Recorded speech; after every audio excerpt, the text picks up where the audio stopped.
The Great Vow Seal contained the power of hope from Ksitigarbha Bodhisattva.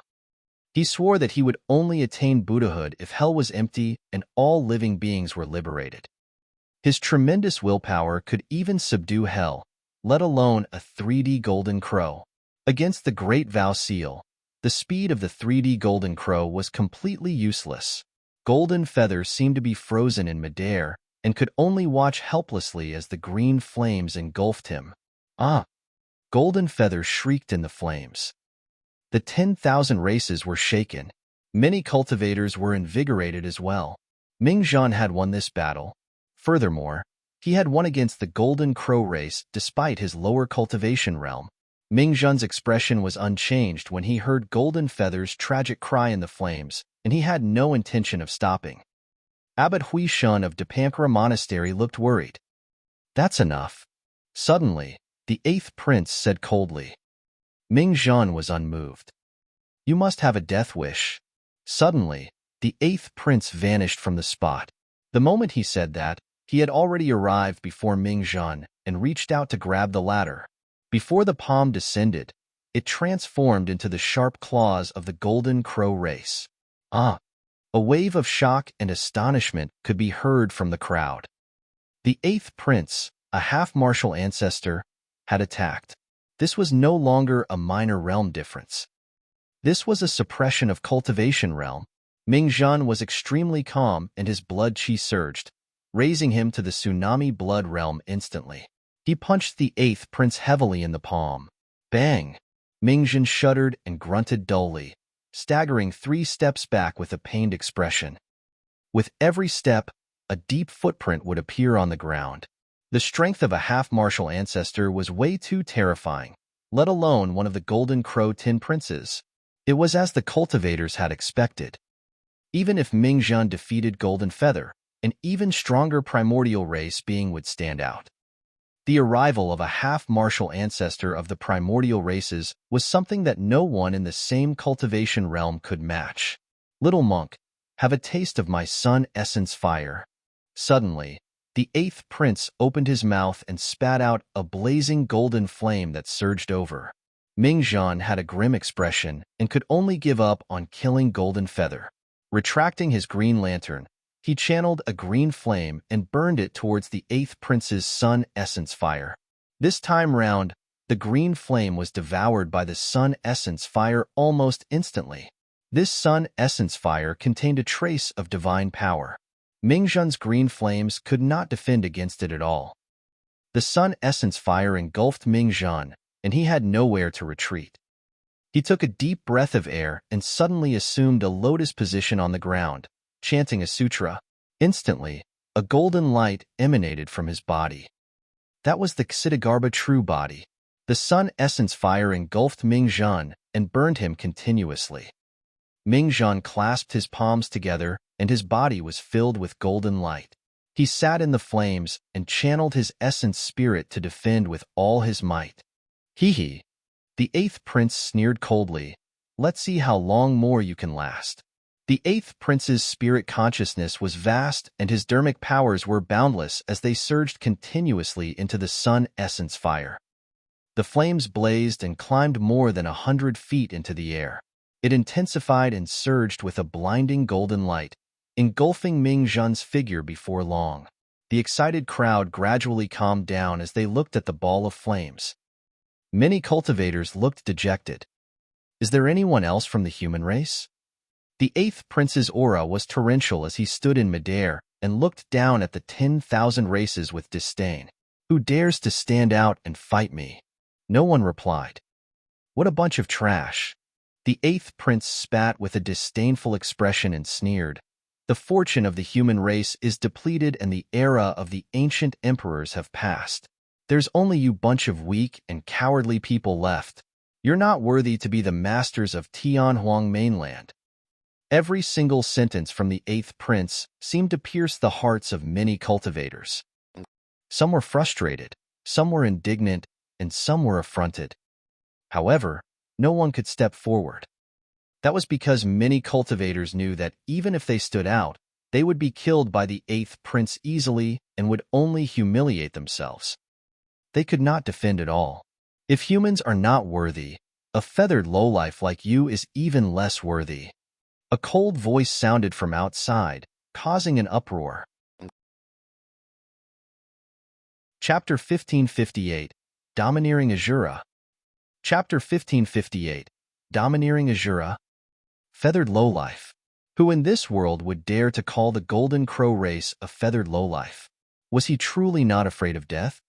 The voice was hoarse and deep, but it possessed an indescribable magic, as though it looked down on all living beings and races. Who was it?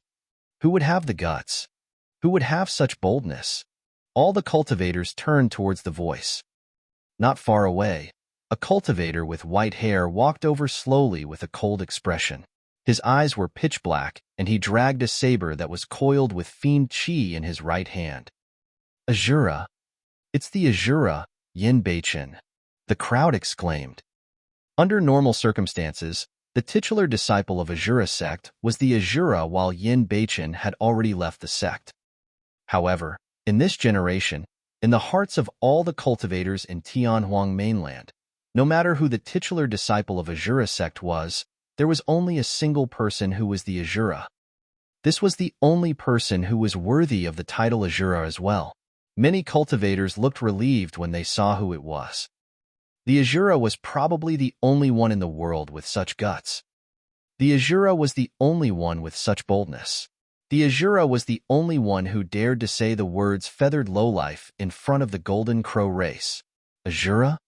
The eighth prince had a dark expression and said coldly, I don't care who you are. In my eyes, you're already a dead man. Cough. Right then, young Master Arcane Ghost coughed gently. He gradually stood up and said in a slow manner, Asura, I know you. Initially, you were only a titular disciple of Asura sect. However, due to unforeseen circumstances, you lost your beloved and comprehended the profound meaning of the Hatred Sutra by accident. Your combat strength increased exponentially, and you transformed completely, turning into a true Asura. All these years, you've been despised by the immortals, Buddhas, and fiends. Even Asura sect can't accommodate you. I'm curious as to why you're here. I'm here because I want to kill. Yin Beichin replied indifferently. Young Master Arcane Ghost smiled gently. There's no place left for you in the cultivation world, and these super sects are your enemies. To be precise, you should be on our side. Tung Luo, Goddess Xiaoxiang, and the others turned to look.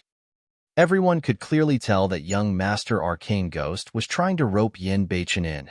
As such, they could not help but look at the latter a little more. After the arrival of the primordial 6 races, young Master Arcane Ghost had been watching from the sidelines without saying a single word. Now that he stood out and wanted to rope in a human, it was clear that this person was extraordinary. I'm someone who value talents the most. Young Master Arcane Ghost said, if you're willing to join the witch race, I can guarantee that I'll treat you as a clansman and give you sufficient respect. The primordial 6 races were extremely prideful and viewed all living beings of the 10,000 races as ants. It was even more so for the young masters of the primordial races. But now, young Master Arcane Ghost stood forth to invite Yin Beichin personally and even made a promise. It was clear how sincere he was. The most important thing for young Master Arcane Ghost to rope in Yin Beichin was the latter's potential. The Fiend Emperor hatred was an existence second only to the human emperor. As for Yin Beichin, he was almost like the second Fiend Emperor hatred and might even be stronger. Sure, I can join the witch race. Yin Beichin paused for a moment. Go and kill that bunch of feathered lowlifes first. Green light flickered in the eyes of young Master Arcane Ghost. Many cultivators were speechless. The Asura was probably the only one in the world who dared to say something like that. Arcane Ghost, the 8th prince said coldly, I'm giving you face by letting you talk to him for so long. But how dare he humiliate the Golden Crow race like this? You can't protect him. I merely wanted to give him a chance because I'm appreciative of his talents. Young Master Arcane Ghost smiled and said coldly, since he doesn't know how to cherish it, everyone, do as you please. Since I can't use such a peerless saber, I might as well destroy it. The 8th prince turned around and sized up the Asura. Grinning, he said sinisterly, Asura, I'm thinking about how I'm going to torture you after suppressing you. I'm going to. You talk too much. Suddenly, Yin Baichen interrupted the 8th prince and slashed in reverse towards the latter. A black light tore through the air and released a suffocating aura of death. Beams of hatred fiend chi circled around and engulfed the 8th prince instantly. Nobody could describe how terrifying that slash was. It was as though everything was dark in an instant. The 8th prince's pupils constricted and his expression changed, revealing a hint of fear in his eyes. It had been a long time since he sensed the aura of death that was close by. Before the slash descended, he felt as though he was half a step into death's gates. Right in front of the living beings of the 10,000 races, the 8th prince suddenly shrieked and vanished from the spot, replaced by a gigantic 3D golden crow. Screech! The 3D golden crow burned with incomparably resplendent flames and extended his strongest third claw to grab the hatred fiend saber. That third leg was the strongest attack of the golden crow race. Back then, it was the golden crow third prince's third leg that forced out Su Zimo's divine phoenix's claw. Clang! The hatred fiend saber stood on the third leg and let out a metallic sound. Immediately after, a blood mist spewed out from midair. A gigantic, menacing golden crow leg was thrown into the air.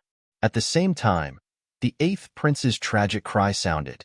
The living beings of the 10,000 races were shocked as they looked at everything in disbelief. The 8th prince's golden crow leg was severed by the hatred fiend saber. The third leg of the golden crow race was like the heavenly eye race's heavenly eye. It was extremely difficult to heal once crippled. That single slash from the Asura crippled at least half of the 8th prince's cultivation. Asura. The cultivators were excited. Earlier on, the 8th prince did not even have to conjure his true form to suppress Ming Zhen.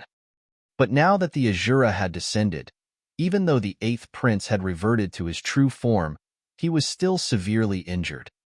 Asura, you're finished. The 8th prince paused and said coldly, Since you broke one of my legs, I'm going to skin you, pull out your tendons and burn your bones into ashes.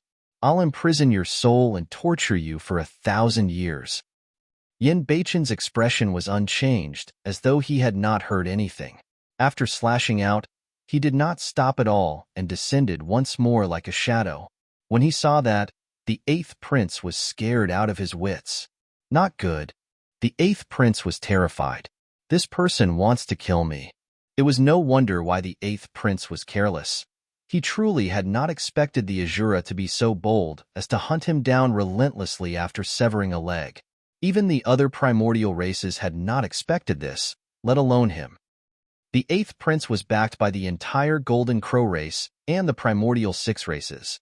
This person was already in hot soup after injuring the 8th prince severely. Now, he's even bent on killing the 8th prince. Asura, how dare you? The 7th prince was enraged and reverted to his true form right away. Flapping his wings, he descended from the skies and lunged towards Yin Baichen. Among the 4 princes, the 7th prince was the strongest. The 9th and 10th princes followed closely behind. The actions of the Asura enraged the Golden Crow race, and 3 princes attacked at the same time. Chapter 1559, Chaotic Battle. Chapter 1559, Chaotic Battle. Yin Baichen's expression was unchanged as his blood chi surged, releasing the full aura of a half-martial ancestor. Waving the hatred fiend saber forward, he hollered, "Boundless hatred, limitless hell." The slash released streams of rich fiend chi. A terrifying saber intent descended and enveloped the 4 princes of the Golden Crow race. Hatred surged endlessly with a torrential killing intent that resembled purgatory. Strictly speaking, that slash had already surpassed the Fiend Emperor hatred. Yin Baichen was fused with 2 cultivation techniques of the Fiend sects, the Asura Sutra and Hatred Sutra. He was the only one who could fuse those 2 cultivation techniques perfectly. Hatred and killing intent were released completely from that slash. Be careful, everyone. The 7th prince hollered with a grim expression. Cling, clang. The sound of metal clashing could be heard in midair. Yin Baichen slash defended against the three princes that were charging forward, blocking all their attacks. The sun essence fire released by the three princes was devoured by the hatred fiend Qi and Asura fiend Qi as well, and could not seep out any flames. Yin Baichen strode forward with a cold expression. The hatred fiend's saber tore through the air and transformed into a black streak of light, slashing down at the eighth prince. The eighth prince's face was pale as he released his escape technique and transformed into a golden streak of light, escaping into the distance. Flashes of blood appeared. Right in front of everyone, a gigantic 3D golden crow was cleaved into two from the middle by a black streak of light. Countless blood splattered and his organs spilled onto the ground with a torrential blood stench. No matter how fast the eighth prince's escape technique was, he could not match the Asura's saber. That slash split the eighth prince into two. The eighth prince's essence spirit could not even escape and was destroyed by a single slash, dying on the spot. Pissed. Gasps could be heard from the crowd. Many cultivators were dumbfounded in shock. The Asura was way too powerful. Notwithstanding the fact that he injured the eighth prince severely, he even managed to cleave the latter despite being surrounded by the attacks of the other three princes. For some reason, many cultivators felt their blood pump when they saw that. In their agitation, they gripped their fists and wished that they could rush out and stand shoulder to shoulder with the Asura. Too many cultivators were killed when the primordial 6 races descended previously. However, right from the beginning, none of the cultivators dared to step forward or uphold justice for the dead cultivators. But now, the Asura had arrived. The Asura was not here to uphold justice or seek redress for others. The Asura merely wanted to kill. However, that was enough. Who said that the human race had no paragons or monster incarnates? Boom! The eighth prince was dead. On the battlefield, the power of the ball of burning flames decreased significantly and a figure tore through the flames, descending before everyone once more. It was Ming Zhan. Ming Zhan isn't dead, the crowd exclaimed, and many cultivators were delighted. Initially, many cultivators thought that Ming Zhan was already burned into ashes after being refined by the flames of the eighth prince for so long. To think that he was still alive. Back then, Tang Lingzi put the Dharma characteristic Ming Zhan into the Destiny Blood Gourd to refine for an entire 10 years without being able to refine the latter. Although the eighth prince's sun essence fire was powerful, it could not do anything to his Xitigarbha golden body that had the support of the Green Lantern. The seventh prince stood in midair and looked at the eighth prince's corpse coldly as 2 golden flames burned in his eyes. Screech! The ninth prince reared his head and cried with a pained expression. Screech! Hundreds of golden crows reverted to their true forms and circled around the eighth prince's corpse in midair, crying endlessly. Asura, I'll have you pay with your life. The seventh prince roared and transformed into a flaming spear, charging towards Yin Baichen. The spear tore through the air and the dermic powers in the void burned. At the same time, the ninth and 10th princes attacked. The 3 princes released dermic arts and joined forces to attack Yin Baichen. Yin Baichen's expression was unchanged as he wielded the Hatred Fiend Saber and fused the saber technique of the Hatred Sutra and Asura Sutra perfectly. Every single slash contained 2 saber intents.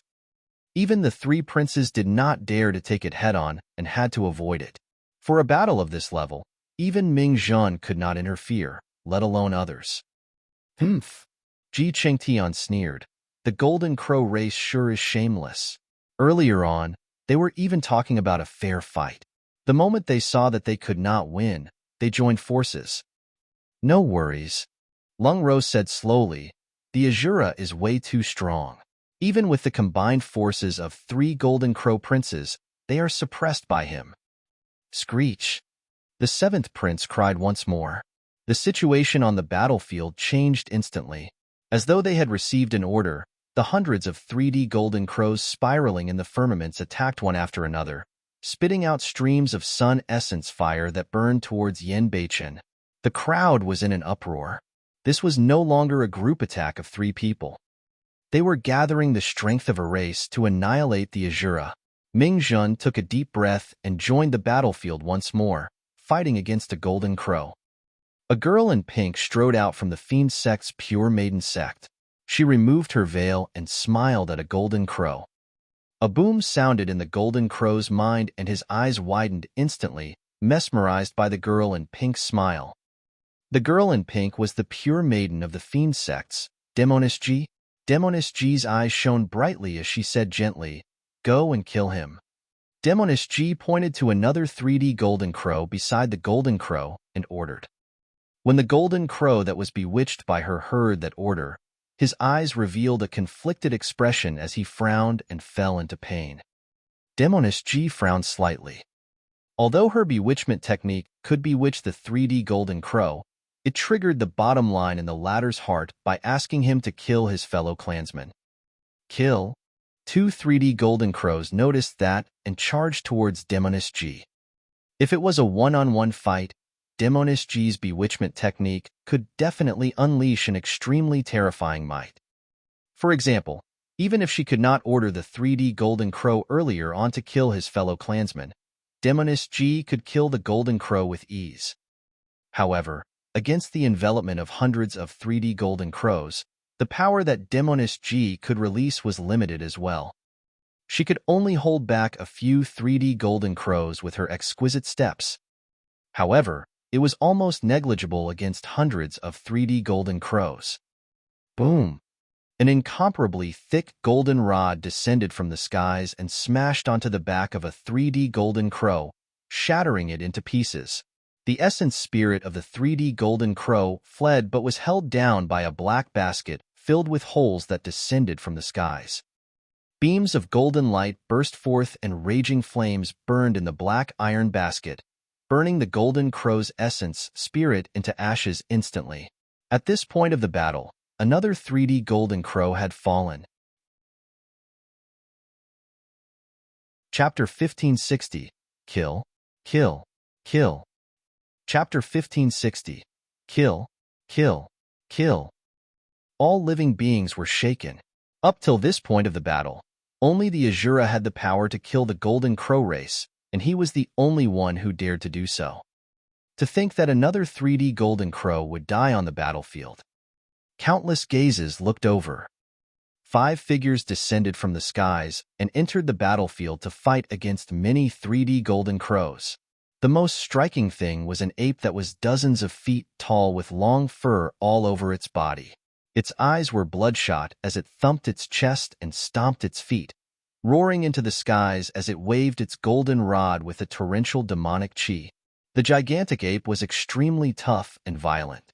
Despite the encirclement of 10 3D golden crows, it was still at ease and released a powerful counterattack. In terms of strength, the 3D golden crow was no match for the gigantic ape. Beside the gigantic ape was a tiger that shone with electric arcs. Its claws were sharp and it fought fiercely against the 3D golden crows that danced in midair. A crane circled in midair with flames burning on its body as well. Its bloodline was filled with the aura of a Baifeng. A golden lion roared with a terrifying might. Among the 4 demons, there was a seemingly weak and skinny fox. It had fiery red fur that shone with a crystalline luster. The little fox gripped a pitch-black basket, tightly seized opportune moments to strike. The 3D golden crow earlier on was burned to death by that black basket. Monkey, the spirit tiger, Ching Ching, the golden lion and little fox stood out and joined the battle. It's them. When the sect master of Heavenly Dipper sect saw Monkey and the others, he suddenly stood up and declared, "Fellow Taoists of the primordial races, these 5 beasts are the sworn siblings of Desolate Marshal and the taboo Divine Ho. What are you doing?" The palace lord of Enigma Palace questioned loudly in rage. Ji Qingtian could not help but say, Heavenly Dipper sect watched idly as humans were bullied. Now that we have the help of these demon brothers, you guys are betraying them instead of expressing gratitude. Fufu. The sect master of Heavenly Dipper sect sneered. They're just a few beasts. The Asura was the one who was reckless in this matter and killed the Golden Crow 8th prince. It's only right for him to pay with his life. That's right. The sect master of Malevolent Earth sect nodded as well. If not for the Asura, the 10,000 race meet would have been held smoothly a long time ago. How would things have come to this? When they heard that, Jiqing Tian was not the only one. Even the sect masters of Snowdrift Valley, Purple Firmament Sect, Dipankara Monastery, Diamond Monastery, and the others glared over angrily. If the Asura had not arrived, the human race would have suffered unimaginable humiliation. While the super sects were arguing, the other 5 primordial races were calm. Initially, the 5 primordial races merely wanted to watch the show and wait for the situation to develop. However, when they heard that Monkey and the others were sworn brothers of Desolate Marshal, they were intrigued. Desolate Marshal is probably dead? Tong Luo rubbed his chin and suddenly said, even if we can't kill Desolate Marshal to vent our frustrations, it's not bad killing his sworn siblings as well. Should we head down and play as well to stretch our bodies? Tong Luo licked his lips. I'm a little hungry. I can catch some food to eat. Savage, I was motionless and had no intention of getting up. Rakshasa Yu closed her eyes and rested as well, as though she did not want to participate in the fight. Goddess Xiaoxiang's gaze landed on Demoness Ji. Suddenly, she stood up and said coldly, "Leave that Demoness to me." "Oh?" Tong Luo asked, "Fellow Taoist Xiaoxiang, why would you be interested in a woman? I can't see anyone who has a more beautiful face than mine." Goddess Xiaoxiang said indifferently, "However, if there's any, I'll destroy her personally." "Ruthless, I like it." Tong Luo burst into laughter. Young Master Arcane Ghost stood up slowly as well. He looked at the Asura in midair and said coldly, "Seems like I'll have to deal with him personally." On the battlefield. Although the 5 siblings, Demoness Ji and Mingzhen were involved, it did not affect the situation much. The 3D Golden Crows they held back added up to less than 50. In other words, most of the 3D Golden Crows, including the 3 Golden Crow Princes, were still attacking Yin Beichen wildly. Against such a terrifying attack, Yin Beichen's aura rose continuously instead. The stronger the hatred in his heart, the stronger the power of the Hatred Sutra. Even the hundreds of Golden Crows, including the 3 princes, could not suppress him. Hatred. Yin Beichen roared tragically, and his eyes were pitch black as ink. Waving the Hatred Fiend saber, streams of Hatred Fiend chi circled around it. They were rich and vast, devouring the many dermic arts continuously. Poof! A wound appeared on Yin Beichen's body by a 3D Golden Crow. However, Yin Beichen slashed in reverse and killed the 3D Golden Crow. A single wound in exchange for the life of a 3D Golden Crow. Poof! A deep wound appeared on Yin Beichen's chest that was dripping with blood. However, as though he could not feel any pain, he slashed in reverse and sliced the 3D Golden Crow into 2. The essence spirit of the 3D Golden Crow was devoured by the Hatred Fiend Chi and died on the spot. Kill, kill, kill. Yin Beichen had already lost his rationality completely and was in a realm of hatred intent where he could not feel pain or pressure. There was only endless hatred left in his heart. He only wanted to kill all the living beings before him. More wounds appeared on Yin Beichen's body. However, the number of 3D Golden Crows that died under the Hatred Fiend saber increased as well. The ground was strewn with the corpses of 3D Golden Crows. There were 100 of them, and it was a shocking sight. "What are you guys waiting for?" The voice of the 7th prince sounded, somewhat anxious. He knew very well that when Yin Beichen entered the hatred intent realm completely, his hatred was boundless and his strength was endless, causing his combat strength to increase limitlessly. Unless his stamina was depleted, there was no one who could defend against his attacks. Back in the ancient war, the Fiend Emperor hatred fell into this intent realm and countless experts of the primordial races died to the Hatred Fiend saber. Young Master Arcane Ghost smiled gently and walked towards Yin Beichen. His ghastly green eyes shone with a strange glint that was filled with a sinister power. The next moment, the 3D Golden Crow before Yin Beichen vanished. In its place was a familiar back view. Pian ran. Yin Beichen was stunned and exclaimed instinctively, "Brother Yin, it's me. I'm not dead." The beautiful figure turned around and smiled gently at Yin Beichen, saying in a tender voice, "Pianran, you're not dead. You're not dead." Yin Beichen was agitated and hot tears streamed down his face as he placed the hatred fiend saber in his hands down. Clang, clang. Sensing danger, the hatred fiend saber buzzed and trembled, warning repeatedly. Yin Beichen had already fallen completely into this illusion and could not extricate himself. Asura.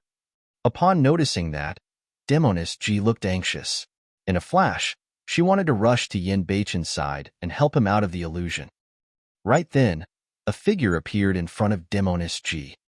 With an indifferent expression, Goddess Xiaoxiang looked down at Demoness G with a faint hint of envy in her eyes. "Demoness, I'm your opponent."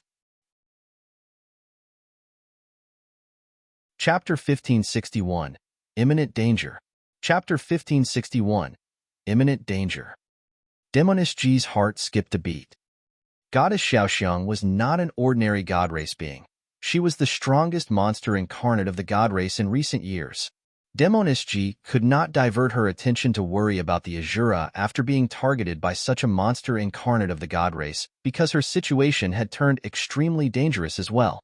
"Sister, I'm not your match. Can't we talk?" Demoness G's eyes were slightly red as she said with teary eyes, looking aggrieved. The bewitchment technique of the Pure Maiden Sutra did not differentiate between race or gender. It was a Tao technique that could bewitch all living beings and topple the world. No matter who it was, they would feel a sense of love and pity at the sight of Demoness G's pitiful expression. Even Tung Luo was slightly stunned when he saw it from the side with a sinister glint in his eyes. However, he woke up quickly and smacked his lips, murmuring softly, "This little Demoness has some tricks up her sleeves." If it was any other god race being, they would definitely be bewitched by Demoness G. However, Goddess Xiaoxiang's reaction was extremely fast. Two divine lights burst forth from her eyes as she released her god's eye instantly and tore through the air.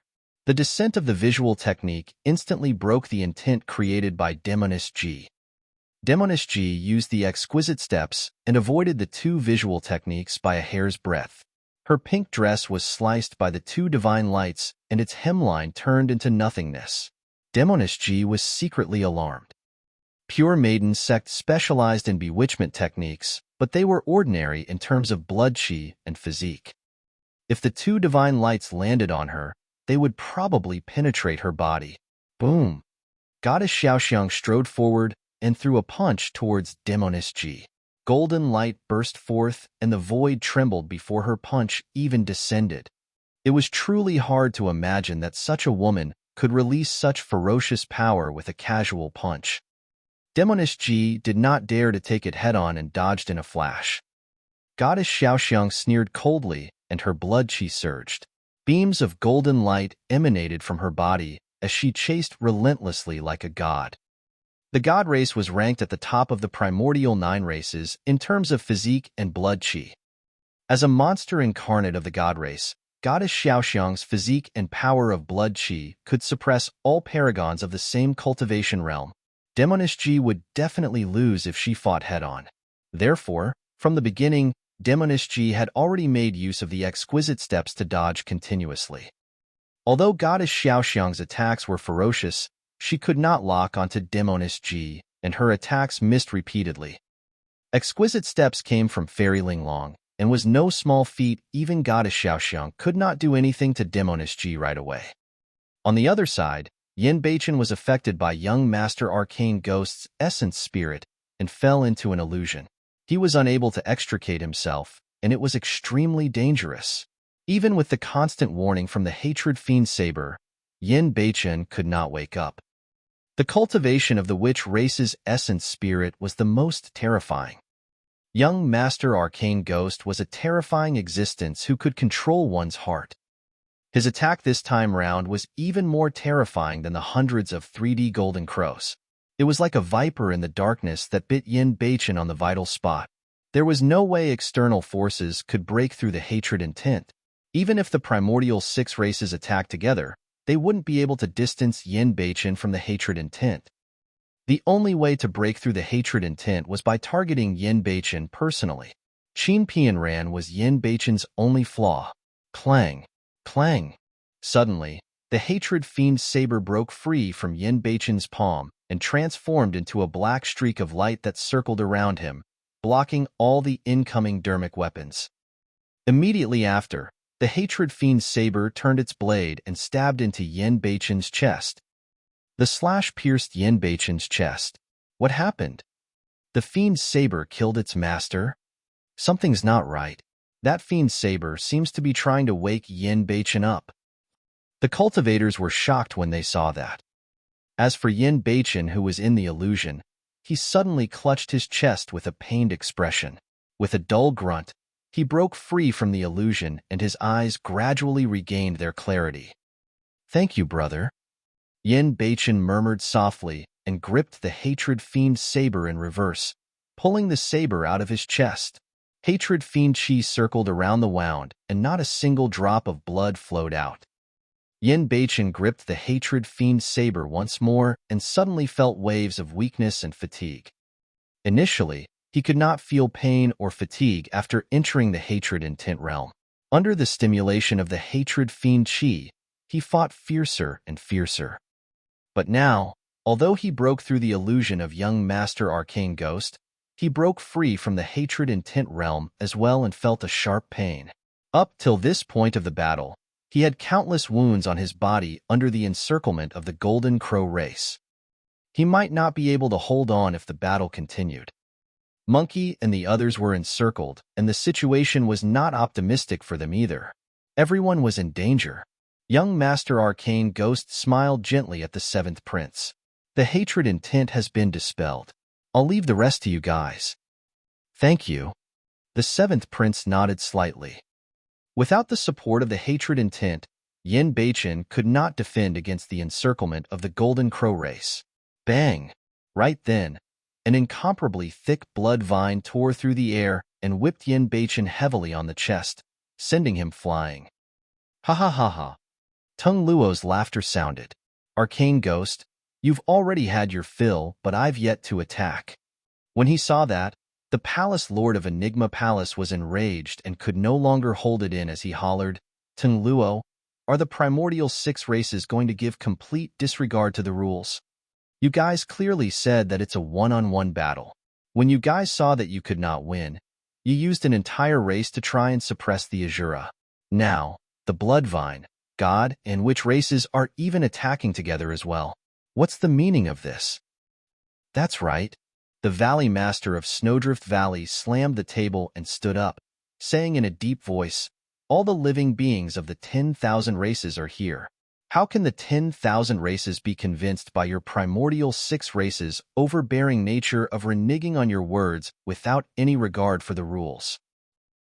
Cultivators from the major sects and factions of Purple Firmament Sect, Dipankara Monastery, Overlord Palace, as well as various Immortal, Buddhist, and Fiend sects stood out and shouted, "Rules?" The smile on Tung Luo's face vanished, and his expression turned cold. He looked at the sect masters of the super sects and said coldly, "Rules are set for weaklings like you. Rules are meant to be broken by the strong. Furthermore, from this day forth, all the rules of Tianhuang mainland will be decided by our primordial 6 races. All of you will have to abide." "On what grounds?"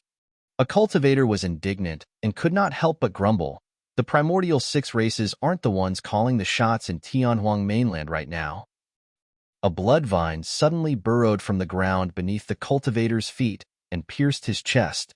The cultivator's face was pale as he lowered his head slowly. Gazing at the thick blood vine that popped out of his chest, his eyes were filled with shock and blood flowed continuously from his mouth. The gigantic mouth at the top of the blood vine opened slowly, revealing a cold glint. Its intertwining fangs devoured the cultivator's head in a single mouthful.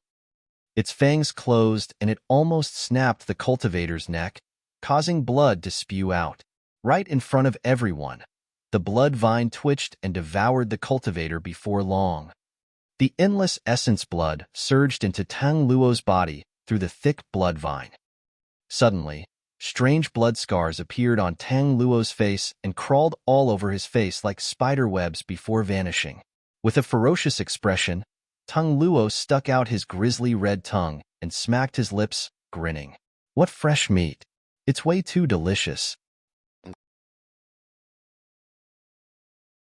Chapter 1562. I'm Desolate Marshal. Chapter 1562. I'm Desolate Marshal. Many cultivators felt their hairs stand on end when they saw that. That was a conjoint body mighty figure of Overlord Palace. He was eaten by Ting Luo just like that. Bloody hell. What's there to be afraid of?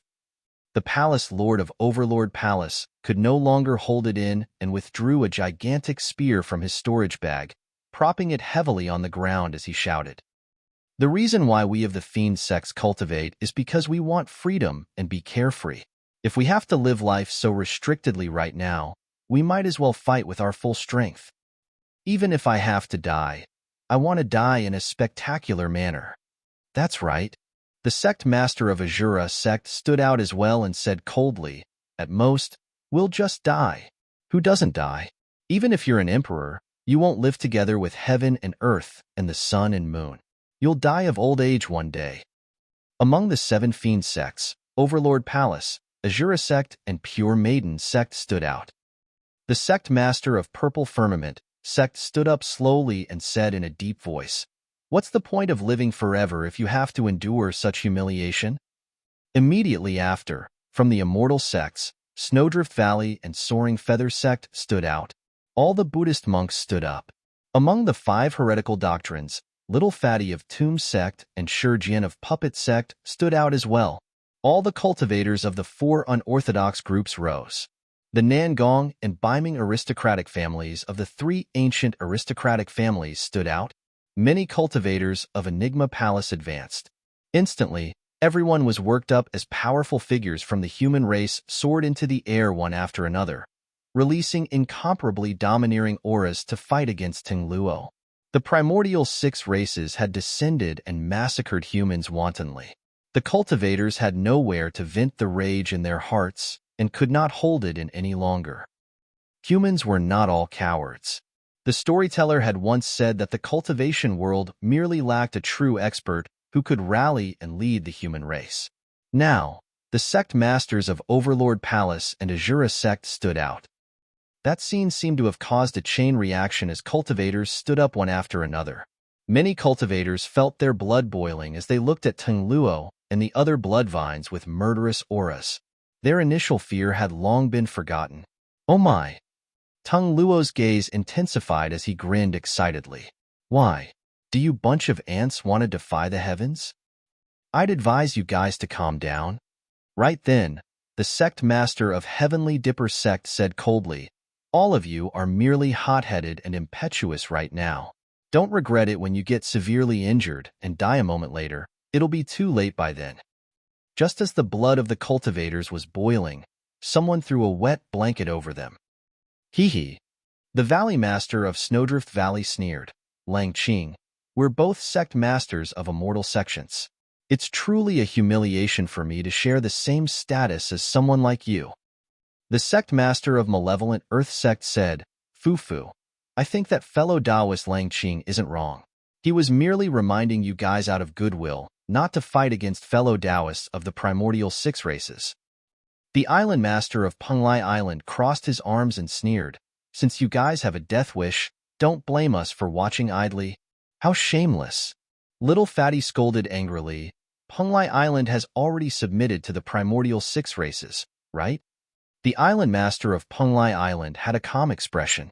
What's wrong with submitting? The primordial races have recuperated and returned in a domineering manner. They will definitely rule over Tianhuang mainland and lord over the world. If Penglai Island doesn't submit, do you expect us to throw away our lives like you guys? You want to strike a stone with an egg? How laughable. Many cultivators felt disgusted when they saw the island master of Penglai Island's expression. You're really too naive to think that you'll be able to lead a normal life. The Palace Lord of Overlord Palace sneered. Once the primordial 6 races rule over Tianhuang mainland, they will definitely enslave the 10,000 races. Do you think that they are going to let the human race off after what happened with the ancient war? The palace lord of Enigma Palace waved his hand gently. Our Das are different. There's no need to argue. We're cultivators who would rather die than kneel and live an ignoble existence. Kill, kill, kill, kill. The cultivators roared in anger. A bunch of ants that are screaming. Kill them. Tung Luo waved his hand and was the first to lunge into the crowd. Hundreds of blood vines charged forward and took root on the ground, waving thick blood vines. They interweaved into an impenetrable web filled with blood chi that almost covered the entire world. The moment both parties collided, blood filled the air and countless cultivators died. However, against the attacks of many cultivators, some blood vines were killed on the spot as well. Enraged, Tung Luo reverted to his true form as well. Dozens of blood vines tore through the air and smashed the bodies of more than 10 cultivators, descending on the palace lord of Overlord Palace. Dozens of blood vines coiled around the palace lord of Overlord Palace. Die! Tung Luo's voice sounded with a cold killing intent and endless rage. Poof! A blood mist burst forth, and the palace lord of Overlord Palace was minced to death by Tung Luo. Boom! Right then, a pitch-black light descended and pierced the head of Purple Firmament Sect's Sect Master. The headless corpse of Purple Firmament Sect's Sect Master fell from midair without a single sound. Savage I had attacked. A single visual technique was enough to kill the Sect Master of Purple Firmament Sect. Not far away, many Heavenly Eye race beings charged over. If it was just the Bloodvine race, the experts of the human race could still fight. With the addition of the Heavenly Eye race, there was no longer any doubt about the outcome of the battle. The killing power of the Heavenly Eyes was way too great when they opened. Cultivators fell one after another as broken limbs danced in midair. Tragic cries, wails, and screams reverberated through the world. Young master, you're afraid of being tainted by the filthy blood of those human ants, right? How about letting us go have fun?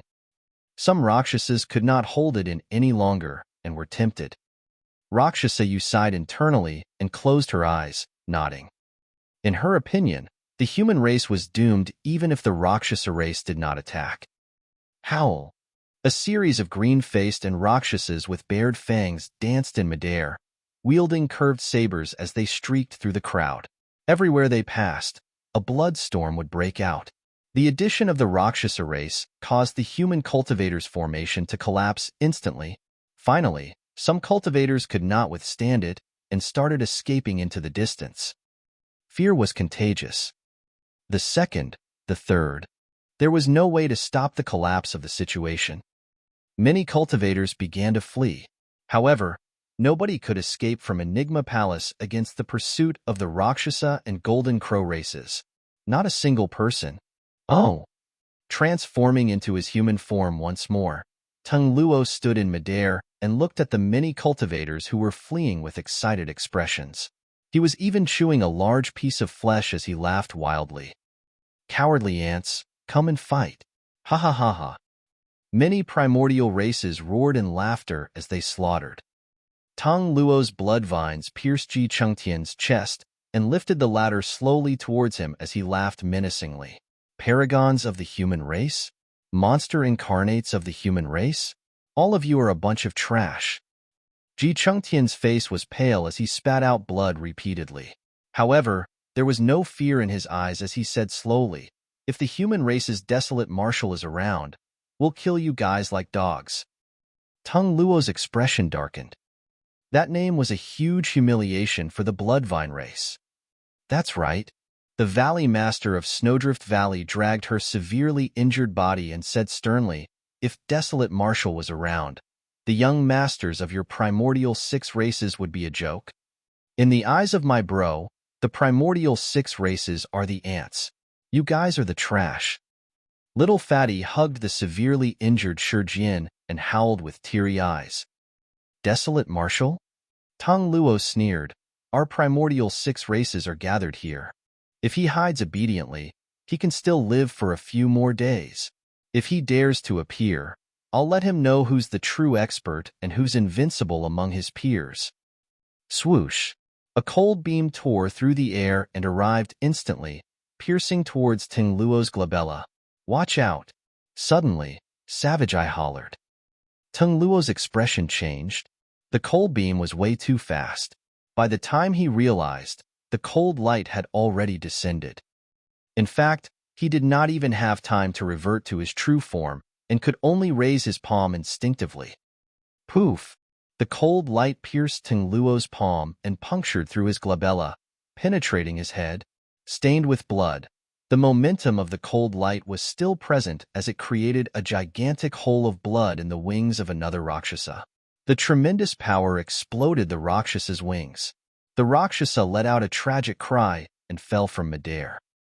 The cold light seemed like an arrow that was corporeal and gradually dissipated in front of everyone. Tung Luo was dead. The young master of the Bloodvine race was killed by a single arrow. The world seemed to have paused for a moment because of the arrival of the arrow. Who's there? Savage Eye rose slowly and asked sternly.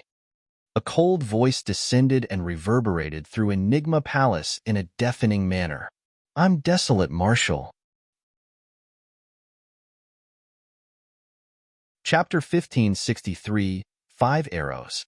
Chapter 1563, 5 Arrows. TM Desolate Marshal? Those words stirred the crowd like a stone that caused 1,000 ripples and stirred the living beings of the 10,000 races. Those words seemed to have a demonic power as many cultivators who were fighting stopped instinctively and looked towards the voice. Desolate Marshal was a name that everyone knew. Even among the primordial 6 races, it was notorious.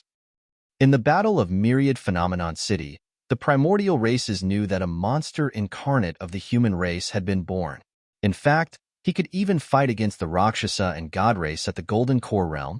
However, the primordial races were not bothered. A Golden Core was of no threat to the primordial races.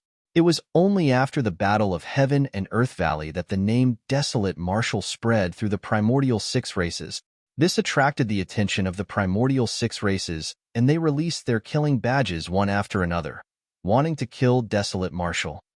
However, to think that in the battle on 6 Stars Mountain 100 years ago, more than 10,000 Bloodvines died and their young master, Tung Lingzi, died as well.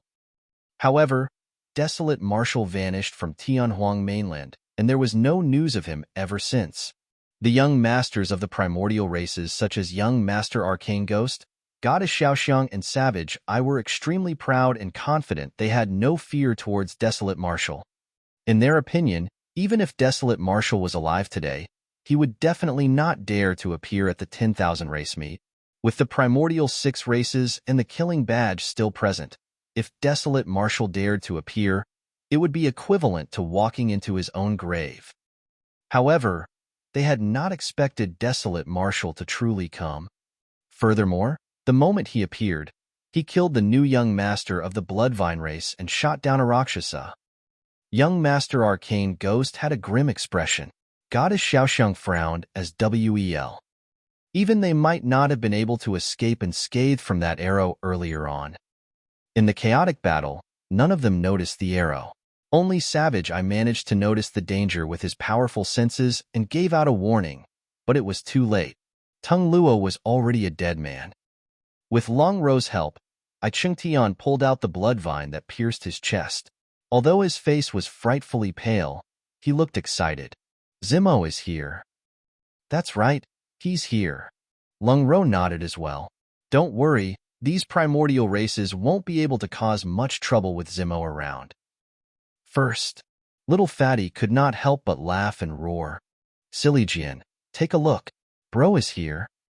He shook Shurjian's body fervently. Shurjian was already severely injured to begin with, and his bones nearly broke after little Fatty shook him a few times. He said weakly, "Damned Fatty, are you trying to shake me to death?" Although Shurjian was cursing, for some reason, his eyes reddened and he actually cried, "Desolate Marshal? Desolate Marshal is here?" Many fleeing cultivators stopped in their tracks and looked up with excited expressions. It's Desolate Marshal of our human race. A paragon of our human race. Initially, the confidence of the cultivators had already collapsed. However, after Desolate Marshal descended, their hopes were reignited and their fighting spirits were invoked. Under countless gazes, a figure appeared on the top of the city walls of Enigma Palace. He wore green robes and had black hair. His gaze burned with a menacing expression as he wielded a jade-green bow. The green-robed cultivator walked towards the battlefield at a steady pace. However, every single step he took caused the void to tremble. An extremely terrifying torrential aura burst forth from the green-robed cultivator, as though he wanted to trample all living beings beneath his feet. Desolate Marshal. Young Master Arcane Ghost stood up slowly and narrowed his eyes. Savage Eye stood up as well, and a pair of pitch-black sockets glared in the direction of Suzimo with a ghostly light. Rakshasa, you looked at the intruder and frowned slightly. This green-robed cultivator must be that person's clone, right? Among everyone present, only Rakshasa Yu knew of the existence of the Martial Dao Prime body. In Rakshasa Yu's eyes, although the green-robed cultivator looked exactly the same as the Martial Dao Prime body, there was still a huge difference in their auras. Humph! Her heart skipped a beat as she thought to herself, "You've bullied me for so long. If I bully your clone later on, it won't be considered as betraying you." The Palace Lord of Enigma Palace looked at Suzimo, who was walking over slowly with a conflicted expression. In just 100 years, Suzimo had already advanced to the half-martial Ancestor realm. The speed of his cultivation was terrifying. He had quite a bit of a feud with Suzimo in the past. The Dermic-breaking bow in Suzimo's hands should have been his Dermic weapon. Furthermore, it was because of Suzimo that he was removed from his position as the Palace Lord and had to reflect on his mistakes in seclusion. It was only this year that he regained his freedom. However, at that moment, the Palace Lord of Enigma Palace could not muster any hatred towards Suzimo. He only hoped that Suzimo could protect the last bit of dignity for the human race and the cultivation world. There was a momentary pause in the battlefield because of Suzimo's appearance as many primordial races stopped their massacre and turned to look. "What are you guys looking at?" Young Master Arcane Ghost glared at Suzimo coldly and suddenly said, "Leave that person to me. Continue killing until all the humans submit." When they heard that, the primordial races reacted and continued hunting. Hundreds of 3D golden crows were prepared to launch their final attacks at Monkey and the others. Swoosh! Suzimo's expression was cold as he suddenly raised his hand and tugged the Dermic-breaking bow. A Dermic power arrow condensed and shot into the 3D golden crow group, exploding into a blood mist. The hundreds of 3D golden crows were grouped together and could not dodge that arrow at all. Given Suzimo's cultivation as a half-martial ancestor, when he used the Dermic-breaking bow and condensed Dermic powers to shoot an arrow, the power it contained was extremely terrifying. Those 3D golden crows could not defend against it at all. That arrow pierced at least 5 to 6 3D golden crows. The 3D golden crows at the front endured the most ferocious power of the Dermic power arrow, and their bodies exploded. Their essence spirits were destroyed on the spot, and they died. That single arrow caused the battlefield to pause once more. "What are you afraid of?" The ninth prince said coldly, "This is the ancient unique treasure, the Dermic-breaking bow, and there's an extremely long time lapse. Now that he has just fired the first arrow, he'll be dead before he even fires a second arrow." Kill. The ninth prince's figure flashed, and he charged towards the severely injured Yen Beichen. Swoosh! Right then, an arrow tore through the air and arrived before him instantly. What? He's able to shoot a second arrow so quickly? The ninth prince's heart skipped a beat, and he instinctively reached out with his golden crow claws to grab the arrow. Boom! The arrow shattered. The ninth prince's palm was pierced by the arrow and fresh blood flowed. Arg! The ninth prince cried in pain. Swoosh! Before he could react, a second arrow descended. MMM? How is that possible? The ninth prince's expression changed starkly. Without hesitation, he transformed into a streak of golden light and wanted to release an escape technique to escape far away. Swoosh, swoosh, swoosh. Immediately after, 3 arrows tore through the air and sealed the 9th prince's escape path. 9th. The 7th prince exclaimed. Even young masters of the primordial races such as he, young master Arcane Ghost and Savage Eye, had not expected that Suzimo would be able to draw the dermic-breaking bow to release arrows continuously, let alone the 9th prince. An arrow pierced the 9th prince's chest. The tremendous power ruptured his body into pieces. An essence spirit fled with a panicked expression. OM. Suzimo opened his mouth slightly, and a Sanskrit sound descended. The 9th prince's essence spirit shuddered gently and dissipated into the world with a dim glow in front of everyone. The 9th prince was dead. Chapter 1564, Nether Swap. Chapter 1564, Nether Swap. Translator. The entire process seemed very long upon narration, but Suzimo shot the 5 arrows in the blink of an eye. Even before the other 2 princes could react, the 9th prince was dead. Most importantly, no one had expected the ancient unique treasure, the dermic-breaking bow, to possess such a terrifying might in Suzimo's hands. The primordial 6 races were shocked, let alone the living beings of the 10,000 races present. All these years, the living beings of the 10,000 races had long heard of the name Desolate Marshal and was decisive to kill. He was the number 1 monster incarnate of the human race in history. However, they had not expected that after witnessing it personally today, Desolate Marshal was even more terrifying, domineering, and sharp than they had imagined. Desolate Marshal arrived at Enigma Palace, and in just a moment, the 9th prince and Tang Luo, 2 half-martial ancestors at the young master level, were dead. It was too ruthless. Prior to this, the cultivation world had to be extremely cautious if they wanted to kill an ordinary expert of the primordial races. Furthermore, they had to pay an extremely high price. But now, Desolate Marshal had attacked and shot down 2 young masters in succession, shocking the primordial 6 races on the spot. The entire Enigma Palace was filled with a thick blood stench. Although the experts of the primordial 6 races stopped temporarily in midair, everyone could sense that an even fiercer storm was about to arrive. This time round, even the 7th and 10th princes gave up on hunting Yinbeichen temporarily and turned to Suzimo. A ghastly green glint flashed through the eyes of young Master Arcane Ghost. Unknowingly, a white bone staff had already appeared in his hands. Facing Suzimo, a crack appeared on the heavenly eye on Savage Eye's glabella, and an extremely terrifying aura spread, as though it could open at any moment. Rakshasayu stood up slowly as well and was prepared to attack. However, Goddess Xiaoxiang did not take Suzimo seriously at all. She had hunted Demoness Ji for so long and was about to kill the latter with her terrifying aura and powerful body. There was naturally no way she was going to give up so easily. Kill.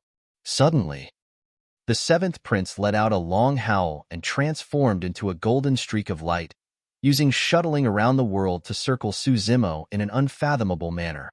He was extremely wary of Suzimo's dermic-breaking bow.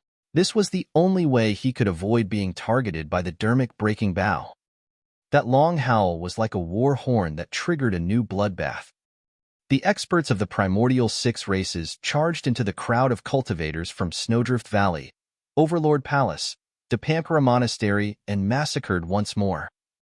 Fresh blood splattered and corpses were strewn everywhere. At the same time, young Master Arcane Ghost waved his staff and chanted a series of strange incantations. Suddenly, 9 menacing skulls appeared beside Lim. They were filled with evil aura, and their eyes shone with a ghastly green light as they glared at Suzimo before charging over. Swoosh!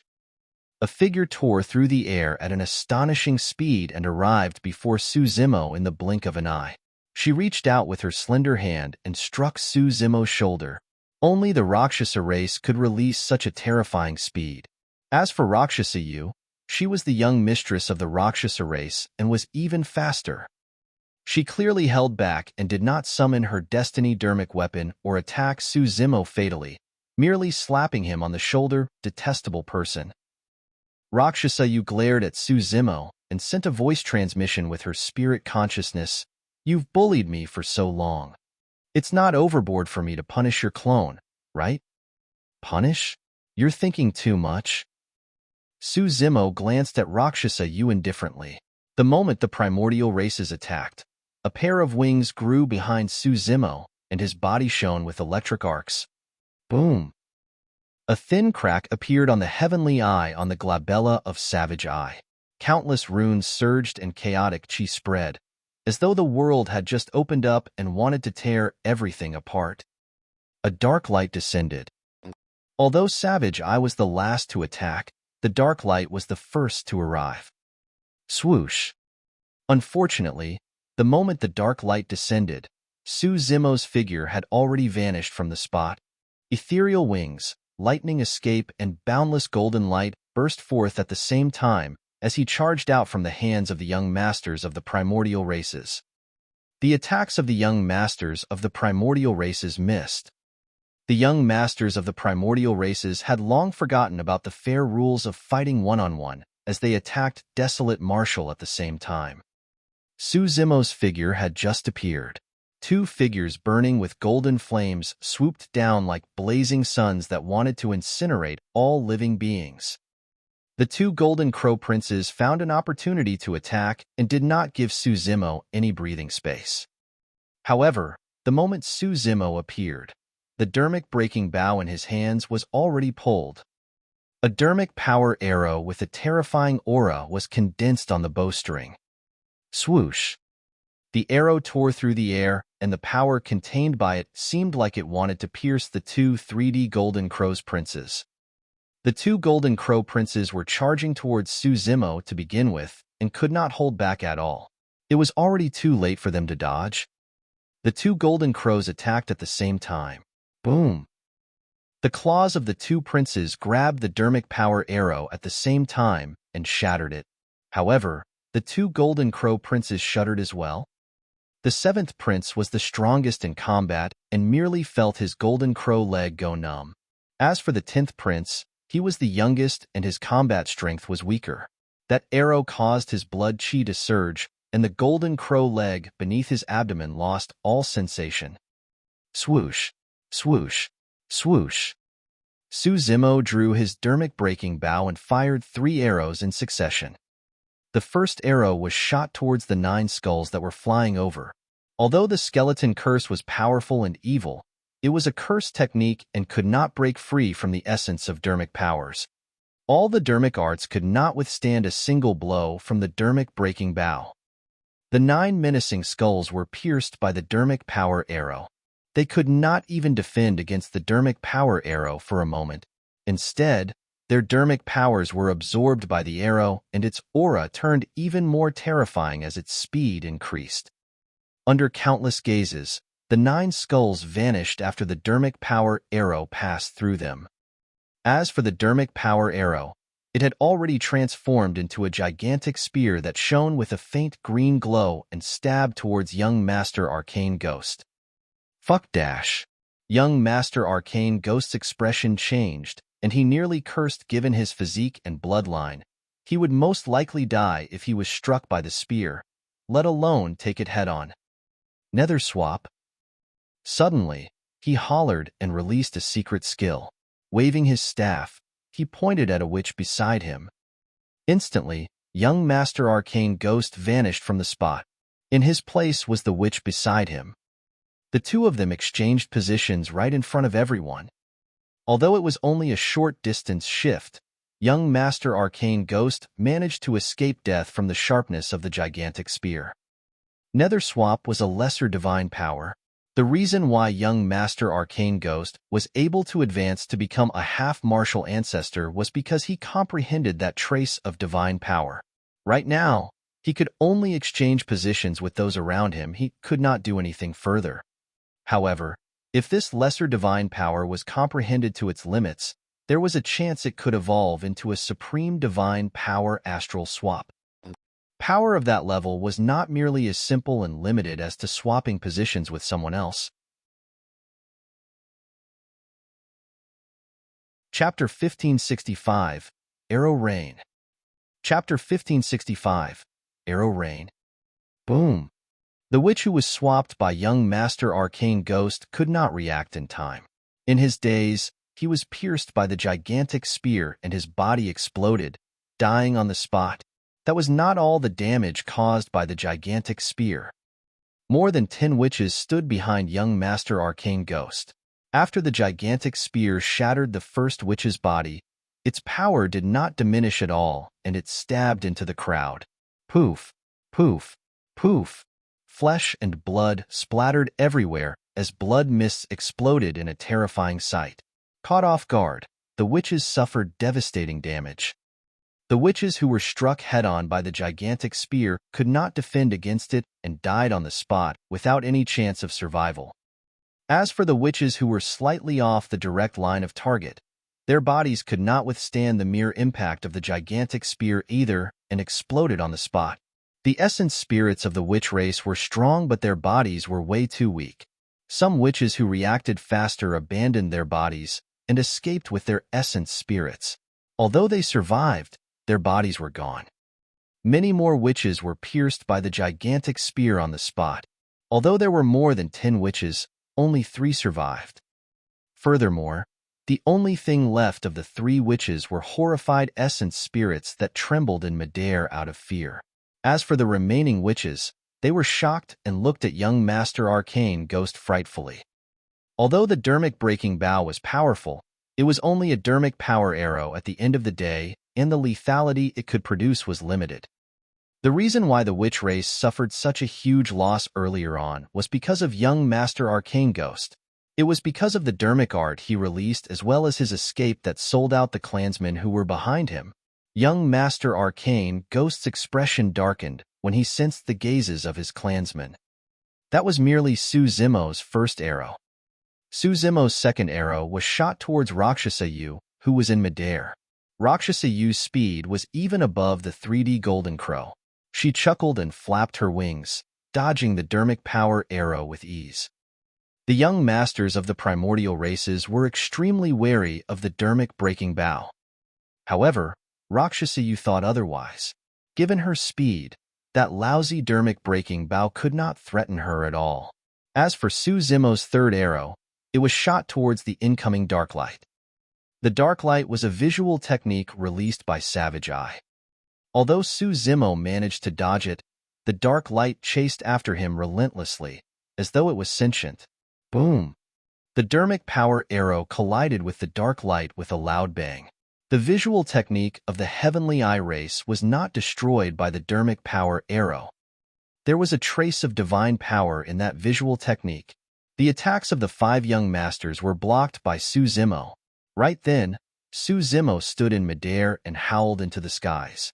The blood chi in his body surged as he drew the dermic breaking bow once more. In Suzimo's consciousness, his essence spirit was already pushed to its limits, and the creation lotus platform at the bottom spun slowly. Multicolored light filled the air and nourished his essence spirit continuously. The bow was like a full moon. The young masters had grim expressions and were tense. Apart from Rakshasayu, no one could underestimate the killing power of the dermic breaking bow. 2 young masters that underestimated it were already dead. Swoosh! The arrows were like shooting stars. An arrow tore through the air. The hearts of the young masters of the primordial races skipped a beat. Some of them were prepared to defend while others were prepared to dodge. But soon, the young masters of the primordial races realized that the arrow was not aimed at them. It was aimed at the crowd. In the chaotic battlefield, a 3D golden crow had a vicious expression and a violent gaze as he attacked Yin Baichen wildly, releasing killing moves repeatedly. Suddenly, the 3D golden crow felt his scalp tingle. There seemed to be the sound of an arrow piercing through the air, and he could vaguely see a cold glint from the corner of his eyes. Immediately after, he felt a sharp pain in his mind. The next moment, he lost consciousness and his mind sank into the endless abyss. Under many gazes, the 3D golden crow was killed by a single arrow from Suzimo's dermic breaking bow. Swoosh! Swoosh! Swoosh! Right then, A series of sharp arrows tore through the air in an endless stream. On this battlefield, it sounded absolutely chilling. All the living beings of the 10,000 races looked up with agape mouths and eyes widened. They were so scared that they could not speak at all. In midair, the powerful figure with a torrential aura pulled the dermic breaking bow consecutively within a short period of time. In a few breaths, he shot out 100 dermic power arrows. Even the young masters of the primordial races had to focus against a single dermic power arrow. 100 dermic power arrows descended from the skies in a flurry. What a shocking sight! The entire void seemed to have been penetrated by the 100 arrows. Boom! A god race being that was chasing after a Snowdrift Valley cultivator was pierced in the chest by a dermic power arrow, and his chest exploded as he fell stiffly. Another Rakshasa that was chasing after a mighty figure of Asura sect wanted to dodge. However, he was too late and his head was pierced by an arrow. He was pinned to a stone pillar far away and died. Poof, poof, poof. The arrow rain descended, in the group of which, Rakshasa, Heavenly Eye and God Race, experts that surrounded Monkey and the others fell in succession. Those dermic power arrows were not only terrifying in strength and speed, they were also extremely precise. Every single arrow could shoot an expert of the primordial races at least. The lethality was almost destructive for the primordial 6 races. The 100 dermic power arrows had killed far more than 100 experts of the primordial races. Some of the dermic power arrows could penetrate 3, 4, or even 5 primordial races and kill them on the spot. In just a few breaths' time, more than 200 experts of the primordial races had fallen. There were even more who were severely injured. The crowd was shocked. The living beings of the 10,000 races were shocked. The experts of the primordial 6 races were pale with fright. Let's see who dares to move. Standing in midair, Zimo wielded the dermic breaking bow and his gaze was like lightning. He was like an unparalleled god as he surveyed his surroundings and suddenly shouted. The voice exploded in the ears of the experts of the primordial races like thunder. The experts of the primordial 6 races shuddered in fear. Many primordial race beings looked at the figure in midair with deep fear in their eyes. The arrow rain stunned the experts of the primordial 6 races on the spot. None of the primordial races dared to move again. Desolate, Marshal. Some cultivators were emotional when they saw that, and they could not help but shout with warm tears streaming down their faces. Desolate, Marshal! Desolate, Marshal! Countless cultivators roared with reddened eyes, shaking the 9 heavens. Ever since they participated in the 10,000 race meet, they had suffered too much injustice, grievances, and bullying. They watched helplessly as their fellow sect mates were murdered by the primordial races. They watched their sect masters die among the primordial races, but none of them dared to step forward. They could see the arrogance and overbearingness of the primordial races, but none of them could stand out to fight. At that moment, all their anger, grievances, and indignance were released. So what if they were the primordial races? As Ji Chengtian had said, Desolate Marshal killed the primordial races like slaughtering dogs. The Palace Lord of Enigma Palace stood out and bowed deeply in Zimo's direction excitedly, shouting, Fellow Taoist Desolate Marshal, if there's a next time, I'm willing to present the dermic breaking bow to you personally. You're the only one worthy of this ancient unique treasure. Ugh. It was only at this moment that the animosity in his heart towards Zimo for snatching the dermic breaking bow truly vanished. Chapter 1566, Ascension of Desolate Marshal. Chapter 1566, Ascension of Desolate Marshal. What sort of status did the Palace Lord of Enigma Palace possess?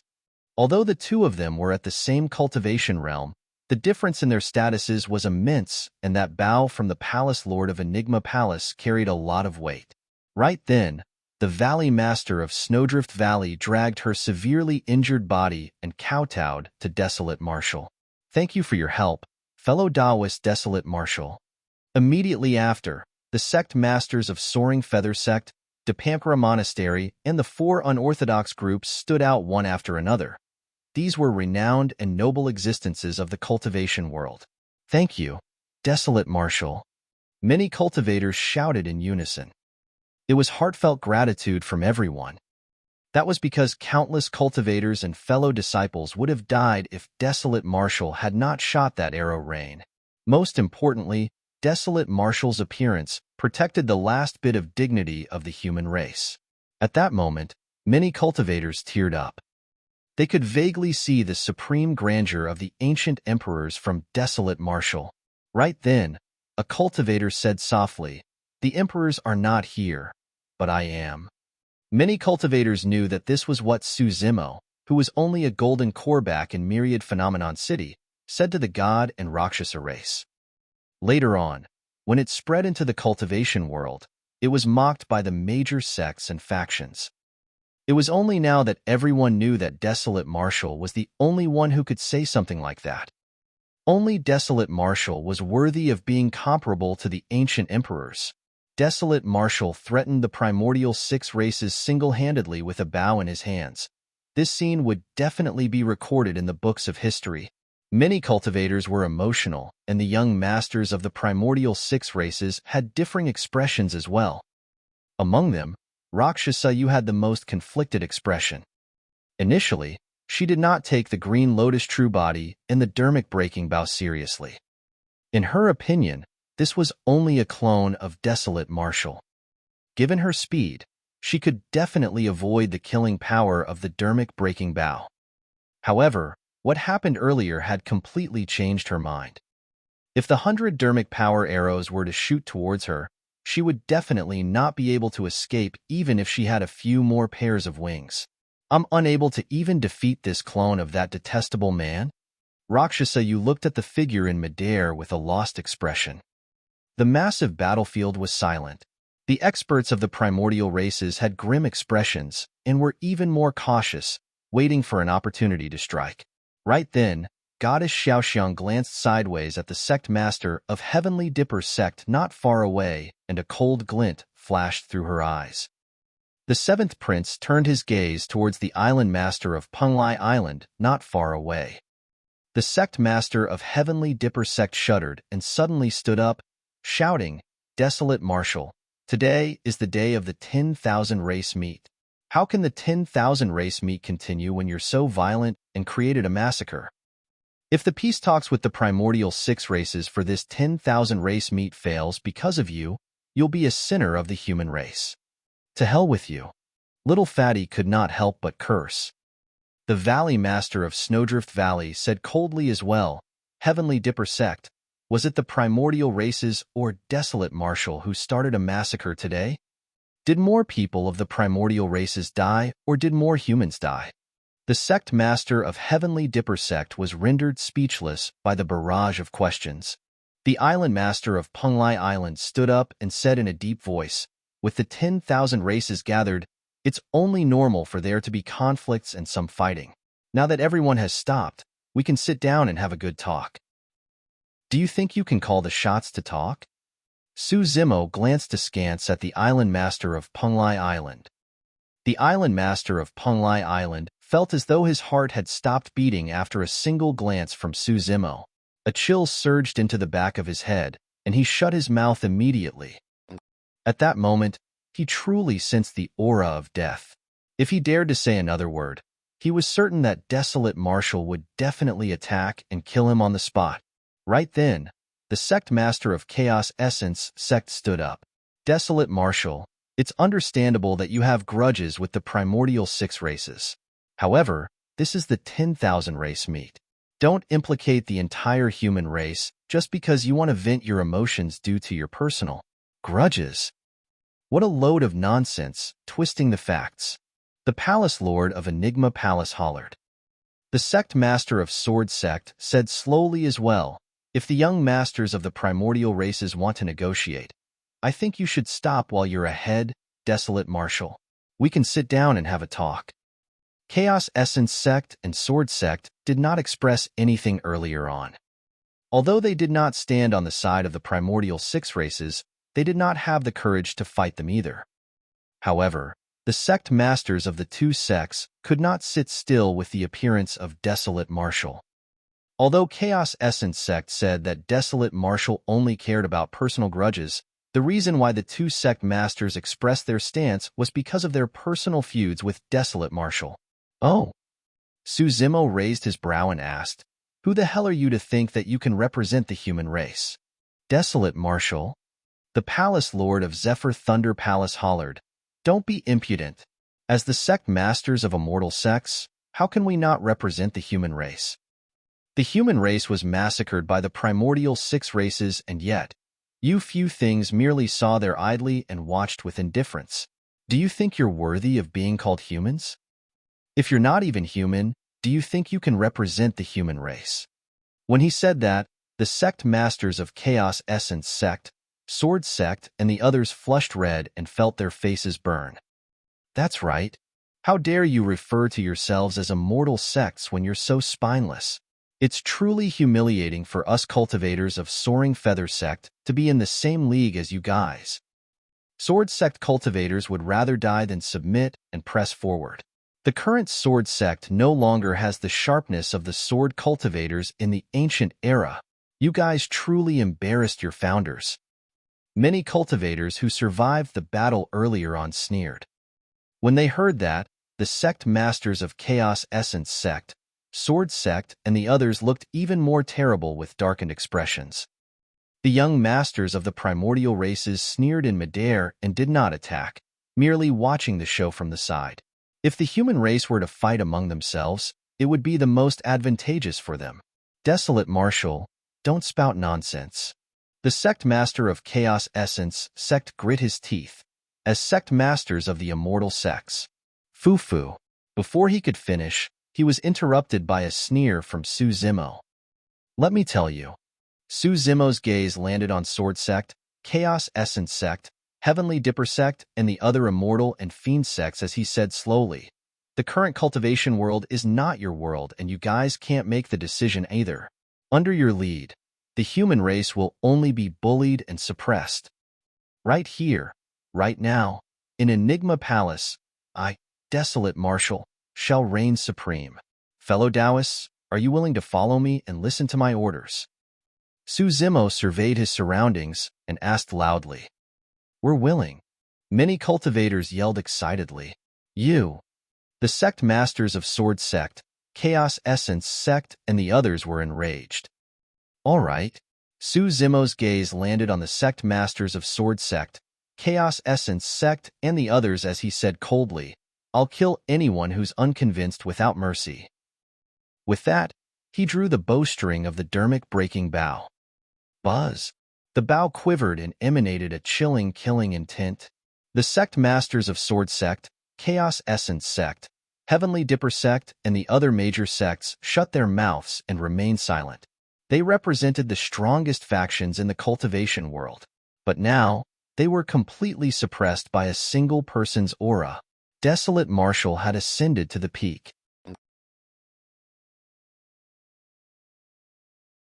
Chapter 1567, I Want Your Lives. Chapter 1567, I Want Your Lives.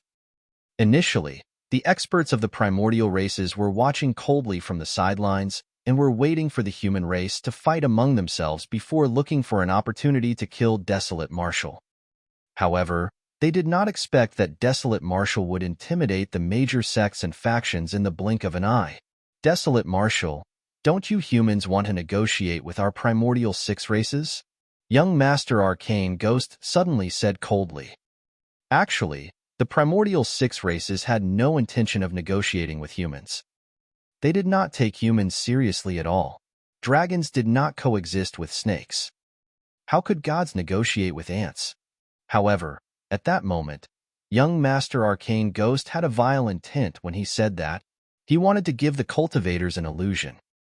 He wanted them to think that the primordial 6 races wanted to negotiate, but the situation only ended as such because of Desolate Marshal. With that, the conflicts between the humans would resume or even intensify. True enough, some Chaos Essence sect and Sword sect cultivators were tempted when young Master Arcane Ghost said that. Someone said, It's good if we can negotiate properly and avoid more killing. That's right. If the human race were to fight against the primordial 6 races, it would only result in an internecine outcome. Why bother? Desolate Marshal is too reckless and sharp. If he were to lead the human race, things might not end well. Many cultivators whispered. The young masters of the primordial races were delighted. Foo-foo, Suzimo sneered. Do you really think that the primordial 6 races want to negotiate? Let me tell you guys, negotiation is never done through talking, but killing. That's right. Right then, a soft shout sounded from afar. A cultivator in scarlet robes strode over in huge steps. His body seemed to be blazing with flames, and he was aggressive with a burning gaze. Grandmaster Extreme Fire. Many hundred refinement sect cultivators shouted in ecstasy. It was Extreme Fire. Beside Extreme Fire was a black-robed young man with a cold expression. He was expressionless and agile, as though he could disappear into the darkness at any moment. Fifth, Monkey and the others were delighted when they saw the black-robed young man. Ow! Ow! Monkey thumped his chest and howled. The spirit tiger beamed as well and tugged at his wound, gasping slightly. Even though it was painful, he was extremely happy. Night Spirit. Xiaoning looked at the black-robed young man in disbelief and exclaimed softly. Her eyes shone with tears, and her vision gradually turned blurry. I'm sorry, I'm late. The black-robed young man came to Xiaoning's side and whispered apologetically. It's fine as long as you're back. Xiaoning cried and smiled. The spirit tiger grumbled at the side. Really, this fifth values love over friendship. He must have forgotten about us brothers after all these years. The golden lion and the others sighed pretentiously as well. Night Spirit nodded to Xiaoning before heading towards Monkey and the others. A rare smile appeared on his cold face. You guys still have the energy to joke around with me? You're not dead yet? Ha ha ha. Monkey burst into laughter and thumped Night Spirit on the chest. It's not going to be that easy to kill us. On the other side, Extreme Fire approached and looked at the many cultivators present, saying in a deep voice, Zimo is right. The strong will not negotiate with the weak. If you want to negotiate, you first have to become the strong. A cultivator shouted, Desolate Marshal, you're right. Those primordial races have just said that we humans are ants and are not qualified to negotiate with them. Not qualified? Suzimo smiled gently. It's fine, fellow Taoists. Today, I'll lead everyone and the human race will kill until we're qualified. All right. Many cultivators felt their blood pump as they yelled, Kill until we're qualified. Right then, 1,000 cultivators arrived not far away. Among them were Dharma characteristic Tao Lords, conjoint body mighty figures, and even half-martial ancestor experts. The cultivators were of different attires and races and did not seem like they were from the same sect, nor did they have any obvious emblems. However, all of them carried a saber on their backs. It's been many years since so many saber cultivators, mighty figures and half-martial ancestors included, have appeared on Tianhuang mainland. Ivine Phoenix Island. The sect master of Swords sect narrowed his eyes and suddenly said, as though he recalled something. The various sect masters nodded. Only Divine Phoenix Island could possess so many powerful saber cultivators. As one of the 2 islands, Divine Phoenix Island's strength was naturally not to be underestimated. Penglai Island, one of the 2 islands, was already on the side of the primordial 6 races. Many cultivators did not know which side Divine Phoenix Island would stand on right now, or if immortal sects such as Sword Sect and Chaos Essence Sect would choose to stand on the sidelines. Among the cultivators, Suzimo was the only one who had a calm expression. Divine Phoenix Island is here to assist Desolate Marshal. Before the Divine Phoenix Island cultivators arrived, the Island Master of Divine Phoenix Island shouted. The Dragon Phoenix True Body was the young master of Divine Phoenix Island. Divine Phoenix Island would naturally be on Suzimo's side. The cultivators were invigorated. The addition of Divine Phoenix Island undoubtedly increased their strength significantly. The primordial races frowned. The current situation was way beyond their control. Even if they could win this battle, it would be a tragic victory and the primordial races would definitely suffer immense losses. The young masters of the primordial races had not expected the human race to release such a powerful determination after Desolate Marshal descended. Of course, these cultivators did not pose much of a threat to the primordial races. The most troublesome person to deal with was Desolate Marshal. Young Master Arcane Ghost refused to give up and attempted to sow discord between the major sects and factions. Smiling gently, he said, "Desolate Marshal, Sect Masters, do you guys truly not want to negotiate with us? This 10,000 race meet was hosted by Enigma Palace this time round. Are you guys really going to turn this grand event into a battlefield with rivers of blood?" "Sure, we can negotiate." Su Zimo nodded. "However, that's only if the primordial races are sincere enough." "No problem." Young Master Arcane Ghost laughed. "Desolate Marshal, the primordial 6 races will definitely satisfy you with all our might for the sort of sincerity you want. You can have your pick from treasures, beauties, cultivation techniques, and secret skills. Want your lives?" Su Zimo said word by word. The smile on young Master Arcane Ghost's face froze instantly. The expressions of the young masters of the primordial races darkened. The entire world turned silent because of Su Zimo's words. The atmosphere turned extremely tense and heavy. Any sudden movement would cause a violent storm. "Does that mean you don't want to negotiate, Desolate Marshal?" Young Master Arcane Ghost asked coldly. "Kill?" The 7th Prince could not hold it in any longer and hollered, attacking right away. He swooped down like a flaming spear and descended instantly. The 10th Prince followed closely behind and released a killing move. Young Master Arcane Ghost, Savage Eye, and the others attacked as well. Goddess Xiaoxiang was still bent on Demoness G. She took advantage of Demoness G's momentary daze and suddenly attacked, prepared to kill her in a single strike.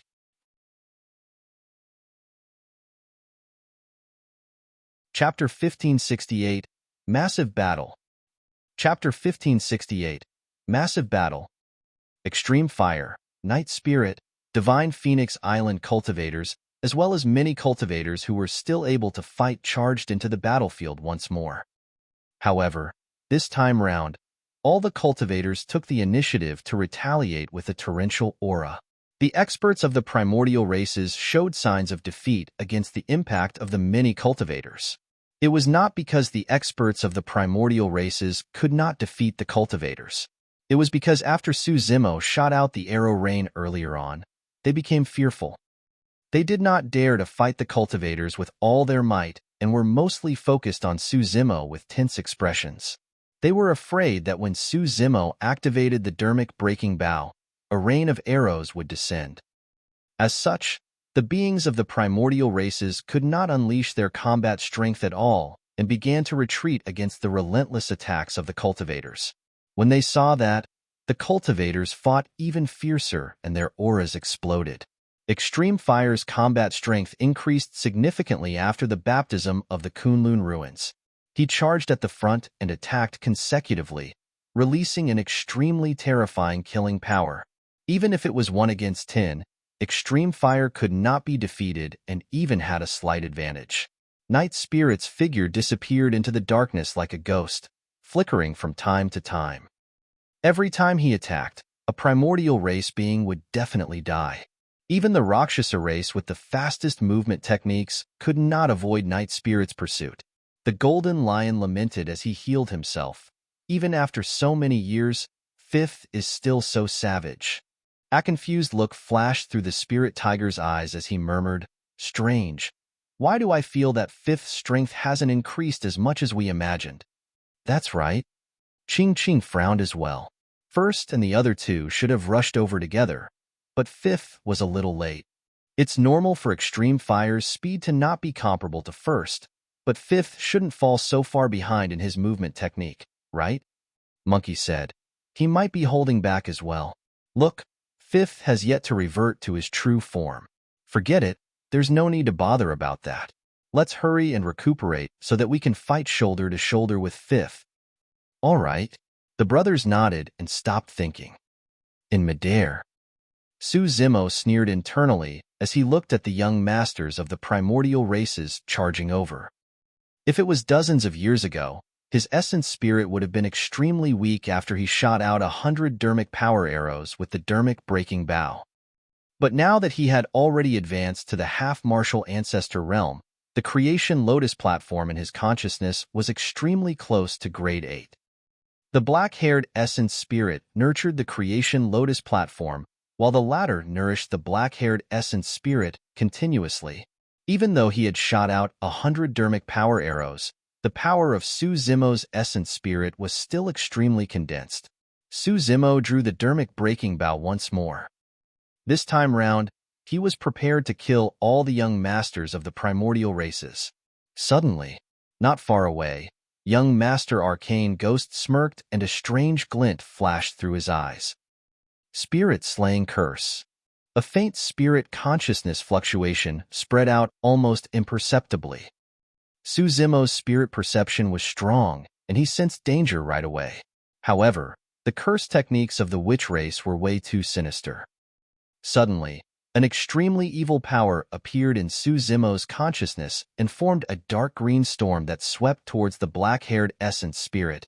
If it was any other cultivator, it would have been difficult for them to defend against such a strange essence spirit attack. However, Zimo's consciousness possessed a treasure like the creation lotus platform. Swoosh, swoosh, swoosh. 63 green lotus seeds spewed out and turned into rays of green light that charged towards the dark green storm. Poof, poof, poof. Although the storm was evil and powerful, it could not defend against the sharpness of the green lotus seeds. In the blink of an eye, it was riddled with holes by the 63 green lotus seeds, and its power dissipating in Zimo's consciousness before long. The light of the 63 green lotus seeds dimmed significantly after the collision. However, after returning to the creation lotus platform to receive continuous nourishment, the power of the green lotus seeds would recover before long. He does have some tricks up his sleeves.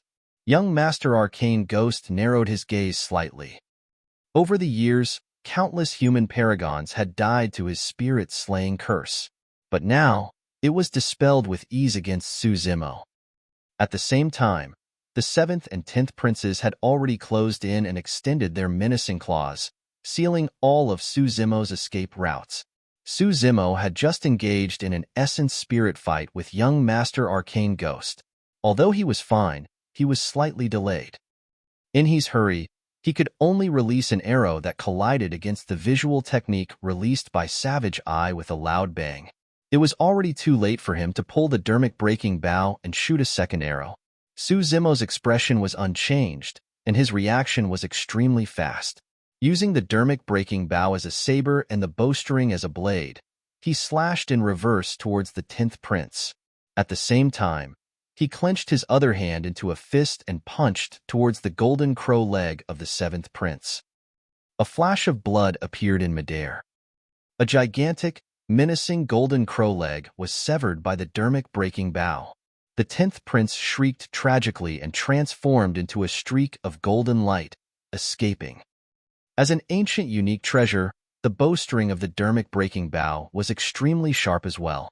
It was due to a stroke of inspiration that Zimo used the dermic breaking bow as a saber. Although it looked like a casual slash, it was filled with the ultimate killing intent of the Asura saber. The Asura saber intent, combined with the dermic breaking bow, severed one of the golden crow legs from the 10th prince. Of course, it was not the 10th prince's third leg. The 10th prince fled far away, and his blood chi surged. In the blink of an eye, the broken golden crow leg regrew. Boom! At the same time, Zimo's fist collided against the golden crow leg of the 7th prince. The two of them clashed head-on. Blood chi surged and was raised to the tsunami blood realm instantly. The 7th prince's expression changed starkly as he felt a terrifying power surge into his golden crow leg. Crack, crack, crack. The jarring sound of bones cracking could be heard from his golden crow leg. His golden crow leg was shattered by a single punch from Zimo. After the green lotus true body obtained the nourishment of the primordial divine spring and was reborn, there was almost no one in the same cultivation realm who could take the green lotus true body head-on. Furthermore, this was the 7th prince who was strongest in combat. If it was the 10th prince earlier on, Suzimo's punch would have shattered more than a single golden crow leg. Ah! The 7th prince shrieked with a vicious expression. Clang! Clang! The 7th prince did not retreat either. The sharp nails on his golden crow leg dug into Suzimo's fist, wanting to cripple it. Humph! Suzimo harumphed coldly, and his blood chi surged. The flesh on his palm expanded and swelled instantly, causing jade-green tendons to appear on the surface of his skin. His veins were clear and resembled the veins on the leaves of the creation green lotus. Bam! There was a crisp sound. The 7th prince shrieked tragically and retreated as well. Not only did the sharp nails on his golden crow leg fail to pierce Suzimo's flesh, they were completely snapped and the tips of his toes were dripping with blood. The pain was bone deep.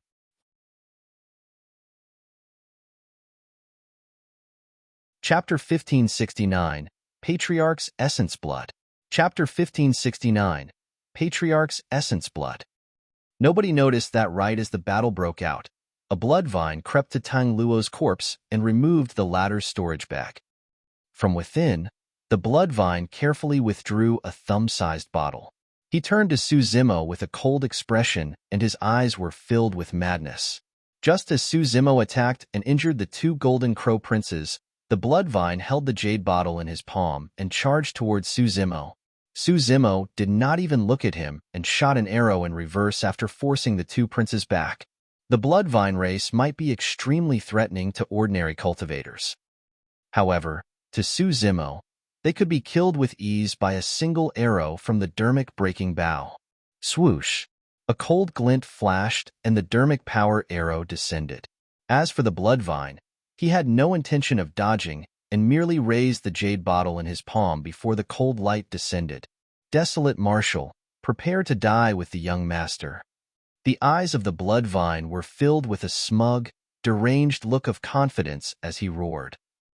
The dermic power arrow pierced the chest of the blood vine, and the tremendous power tore his body apart. At the same time, the finger-sized jade bottle shattered against the power. Within, there was nothing but a single drop of blood. However, that drop of blood possessed an extremely terrifying power. Even the young masters of the primordial races were shocked and their eyes were filled with deep fear. Bang! The drop of blood shattered and turned into a blood mist, enveloping Suzimo. Even the dermic breaking bow was not spared. Mmm? Suzimo narrowed his eyes. At that moment, he felt an extremely evil power that wanted to invade his green lotus true body and devour his life force. As for the dermic breaking bow, its glow gradually dimmed in the blood mist. Not only did the young masters of the primordial races possess torrential combat strength, they also had many trump cards and even life preservation means left behind for them by their seniors. For example, the Firmament Sovereign had a greater divine power talisman. In Tang Luo's storage bag was essence blood left behind for him by a Mahayana Patriarch. That drop of essence blood was filthy and evil enough to kill any half-martial ancestor.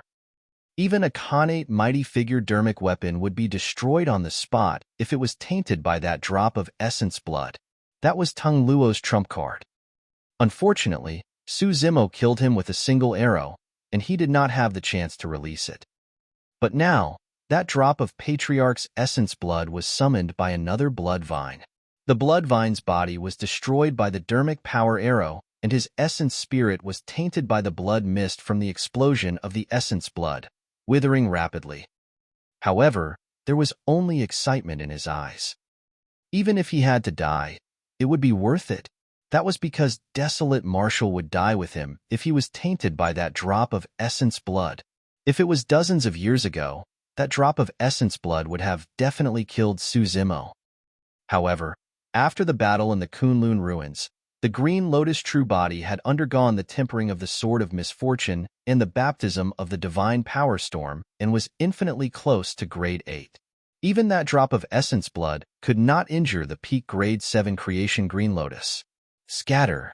Su Zimo hollered and his blood chi rumbled, bursting forth with rays of light that repelled the blood mist around him. The green lotus true body was flawless and untainted. Even the essence blood of a Mahayana patriarch could not taint it. How could this be? How could this be? The essence spirit of the blood vine had already been devoured by the drop of essence blood, and his life force was expended. However, the green lotus true body had a tremendous life force and was safe and sound. The essence spirit of the blood vine could only dissipate in the world with endless indignance and resentment. There's no wonder why the creation green lotus is an utmost treasure of the universe. Young Master Arcane Ghost murmured softly. Suddenly, Savage Eye spoke. However, that drop of essence blood from the Bloodvine Patriarch isn't entirely useless. At the very least, the dermic breaking bow is temporarily crippled. Although Savage Eye had no eyes, it was as though he could see everything. The dermic breaking bow in Su Zimo's hands dimmed after it was tainted by the essence blood of the Bloodvine Patriarch. Although it was not completely crippled, it could not be used for the time being. Let's see what else Desolate Marshal has without that ancient unique treasure, the seventh prince said hatefully. In that short period of time, the shattered bones on his golden crow leg had already recovered. Rakshasayu frowned slightly and looked at Su Zimo, who was not far away. For some reason, when she saw that Su Zimo's dermic breaking bow was crippled, her first reaction was not joy. Instead, she was worried.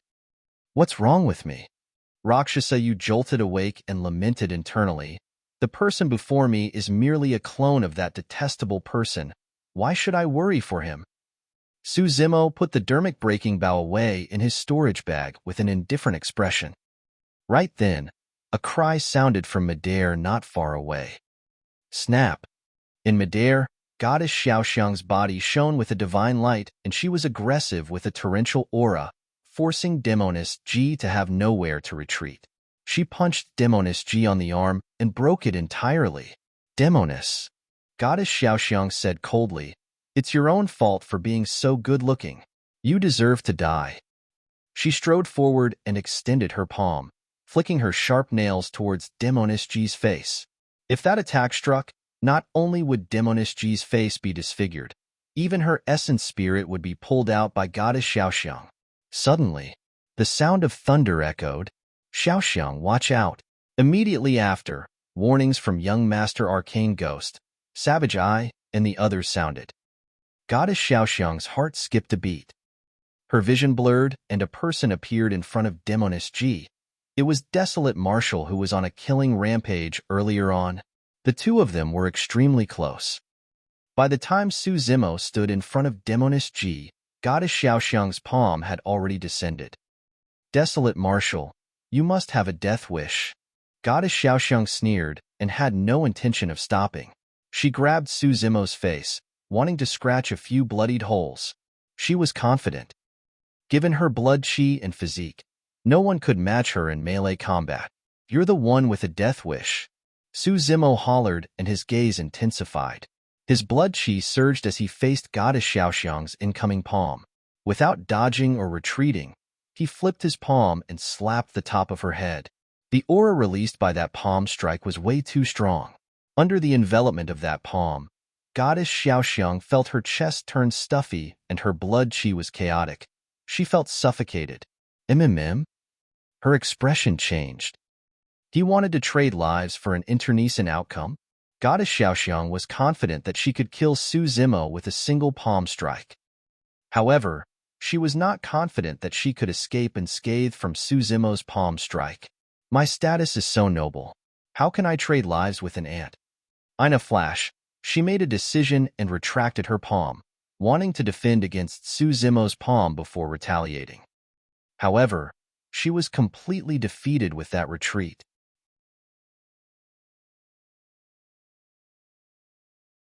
Chapter 1570, Cripple Your Arms.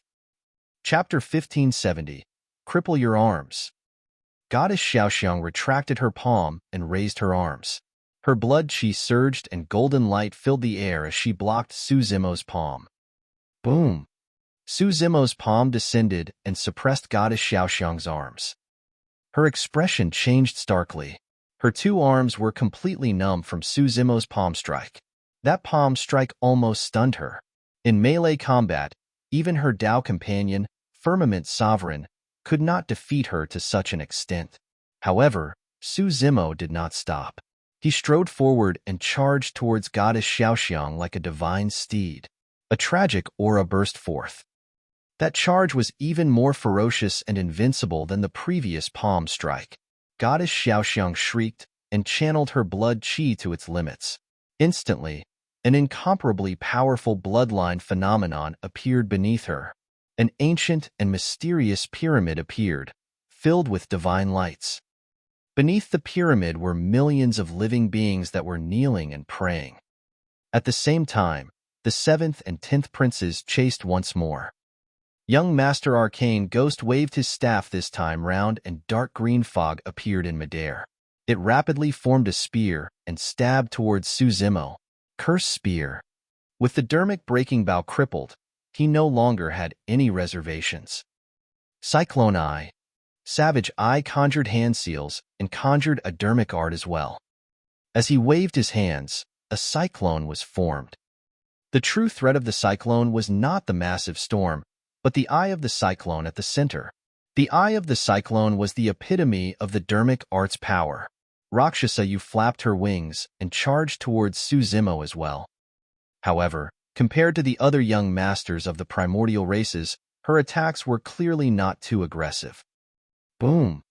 Su Zimo did not dodge or avoid. He glared at Goddess Xiaoxiang and channeled his blood chi to its limits, causing his aura to reach its peak instantly. A gigantic green lotus soared into the skies as though it was about to burst through the firmaments. The jade green lotus was crystalline and its leaves blotted out the skies. Right in front of everyone, the flower bud on the top of the green lotus blossomed and emanated a resplendent glow. The green lotus swayed.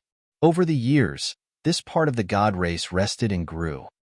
However, the storage ring of the god race and the gigantic golden shield were created from universal treasures unique to God's mainland and could not be forged in Tianhuang mainland. That was the reason why there were very few items such as the storage rings and gigantic golden shield that were brought over from the primordial era. In other words, not all god race beings would possess a storage ring. God race beings with storage rings were definitely top-tier experts of the god race. But now, not only did Goddess Xiaoxiang have a storage ring, she also had a gigantic golden shield. This meant that she definitely knew about the background of the god race. Those thoughts flashed through his mind. Boom! Even when he saw the gigantic golden shield, Su Zimo had no intention of stopping and smashed forward with a loud bang. Goddess Xiaoxiang shuddered and spat out a mouthful of blood. A sharp pain surged through her arms, and she could not even hold on to the gigantic golden shield. Su Zimo sent her flying with the help of his bloodline phenomenon. The green lotus phenomenon dissipated as well. Goddess Xiaoxiang's expression dimmed as she staggered in retreat. However, Su Zimo had no intention of letting her off. He strode forward and reached out with both hands, grabbing Goddess Xiaoxiang's shoulders and kneed forward. This time round, he smashed heavily against Goddess Xiaoxiang's chest. Snap! Her sternum was completely shattered. At the same time, Su Zimo's fingernails shot out like daggers and swords, piercing the flesh on Goddess Xiaoxiang's shoulder and ripping outwards. Under the intersection of the two powers, Goddess Xiaoxiang's arms were bloodily ripped off by Su Zimo along with her flesh. Ah! Goddess Xiaoxiang shrieked tragically and almost fainted from the pain. The living beings of the 10,000 races were shocked. At that moment, Goddess Xiaoxiang no longer had the high and mighty appearance of a goddess. She was miserable and wretched as she struggled on the brink of death. She was no different from the cultivators on the battlefield. When Desolate Martial attacked, Goddess Xiaoxiang was dragged down from her pedestal right away. Those two arms are for her. Su Zimo threw Goddess Xiaoxiang's two arms on the ground casually and said murderously, "Since you broke her arm, I'll cripple both of yours." Although Su Zimo did not say who it was, All the living beings of the thousands of races present knew he was referring to the pure maiden of the fiend sex. Demoness G stood not far behind Suzimo and looked at the man who had just saved her. Her beautiful eyes rippled with a feeling that no one else could understand. But soon, a look of loneliness flashed across her face as she sighed gently.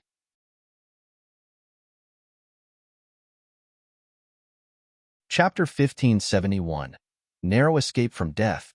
Chapter 1571. Narrow Escape from Death. Desolate Marshal, don't be smug. Goddess Xiaoxiang channeled her blood qi and flesh to regrow her arms while saying hatefully, "My Tao companion, Firmament Sovereign, will be here soon. He'll make you pay 100 times over for everything you just did to me. Is that so?" Su Zimo sneered. "You're going to be disappointed then. Your Firmament Sovereign is already dead. You guys seem to be in love, so I'll fulfill your wish right now and send you on your way to reunite with him." The reason why he broke Goddess Xiaoxiang's arms was to help Demoness G vent her anger. What Su Zimo truly wanted was Goddess Xiaoxiang's life. "What did you say?" Goddess Xiaoxiang shuddered, and her blood qi fluctuated. Her arms that had yet to form dissipated almost completely. "Impossible!" She shrieked and glared at Su Zimo, saying sternly, "There's no way Firmament Sovereign can die. No one in the same cultivation realm can suppress him." Suddenly, Goddess Xiaoxiang thought of something.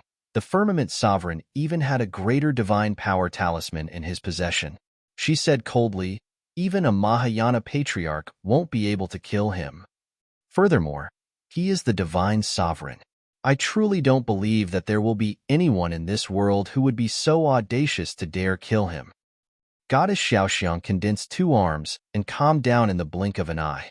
She sneered, "Desolate Marshal, you must be dreaming if you think that you can make up such a lie to attack my Tao heart's determination. In my opinion, your words are filled with loopholes." The more Goddess Xiaoxiang thought about it, the more she felt that her guess was not wrong. Firstly, the Firmament Sovereign's trip to the barbarian race was a secret that was conducted in stealth and was not known to the other races. Secondly, he was strong to begin with and had a greater divine power talisman to protect him. Furthermore, he was guarded by 3 ancestor gods who could kill him. The barbarian race. Lastly, it was true that the barbarian race had the strength to do so.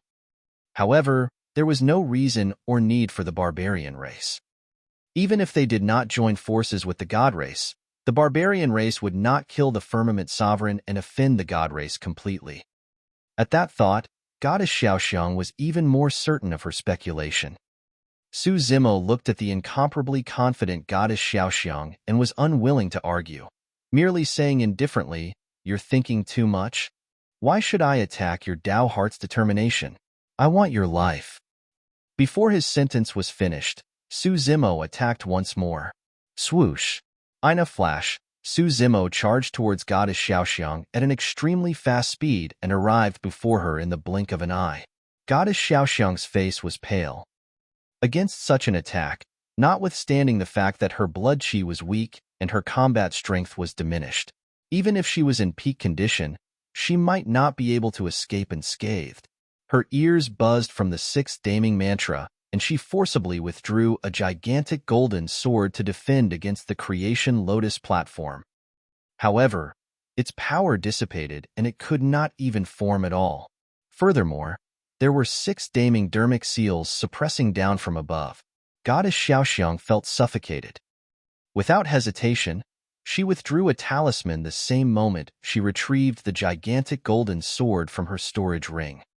That was a protection talisman left behind for her by her mother. As long as it was torn, it could even defend against the full-powered attack of an early-stage Mahayana Patriarch. Without hesitation, Goddess Xiaoxiang tore the talisman apart. Beams of blinding golden light burst forth from her palm and formed a barrier around her rapidly. The moment the barrier was formed, the creation lotus platform smashed down. The 6 damning dermic seals descended at the same time as well. Boom! There was a deafening sound. Right in front of everyone, Goddess Xiaoxiang was sent flying by the tremendous power and rolled dozens of feet away before landing heavily on the ground. Cough! She coughed twice and could not help but laugh. Although she lost tragically, she still survived because of the barrier. As long as she was alive, once the Firmament Sovereign arrived and they joined forces, they could release the secret skill of their fusion cultivation together and their combat strength would more than double. At that time, Desolate Marshal would die. Su Zimo looked not far away at Goddess Xiaoxiang, who was slowly getting up from the ground and frowned slightly, thinking to himself that it was a pity. It was an extremely rare opportunity, but he did not manage to kill her, allowing her to release that final trump card. Although his attack earlier on shook the barrier of Goddess Xiaoxiang, and its glow dimmed significantly, it did not dissipate. Even if he continued hunting down Goddess Xiaoxiang, it would be difficult for him to gain anything in a short period of time. At that thought, Su Zimo shifted his gaze and focused on the other young masters.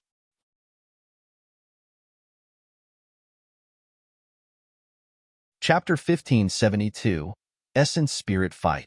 Chapter 1572, Essence Spirit Fight. The remaining 7th Prince, 10th Prince, Young Master Arcane Ghost and Savage, I felt their hearts skip a beat. They felt chills down their spines upon being targeted by Desolate Marshal. Initially, they were filled with confidence that any one of them was enough to kill Desolate Marshal.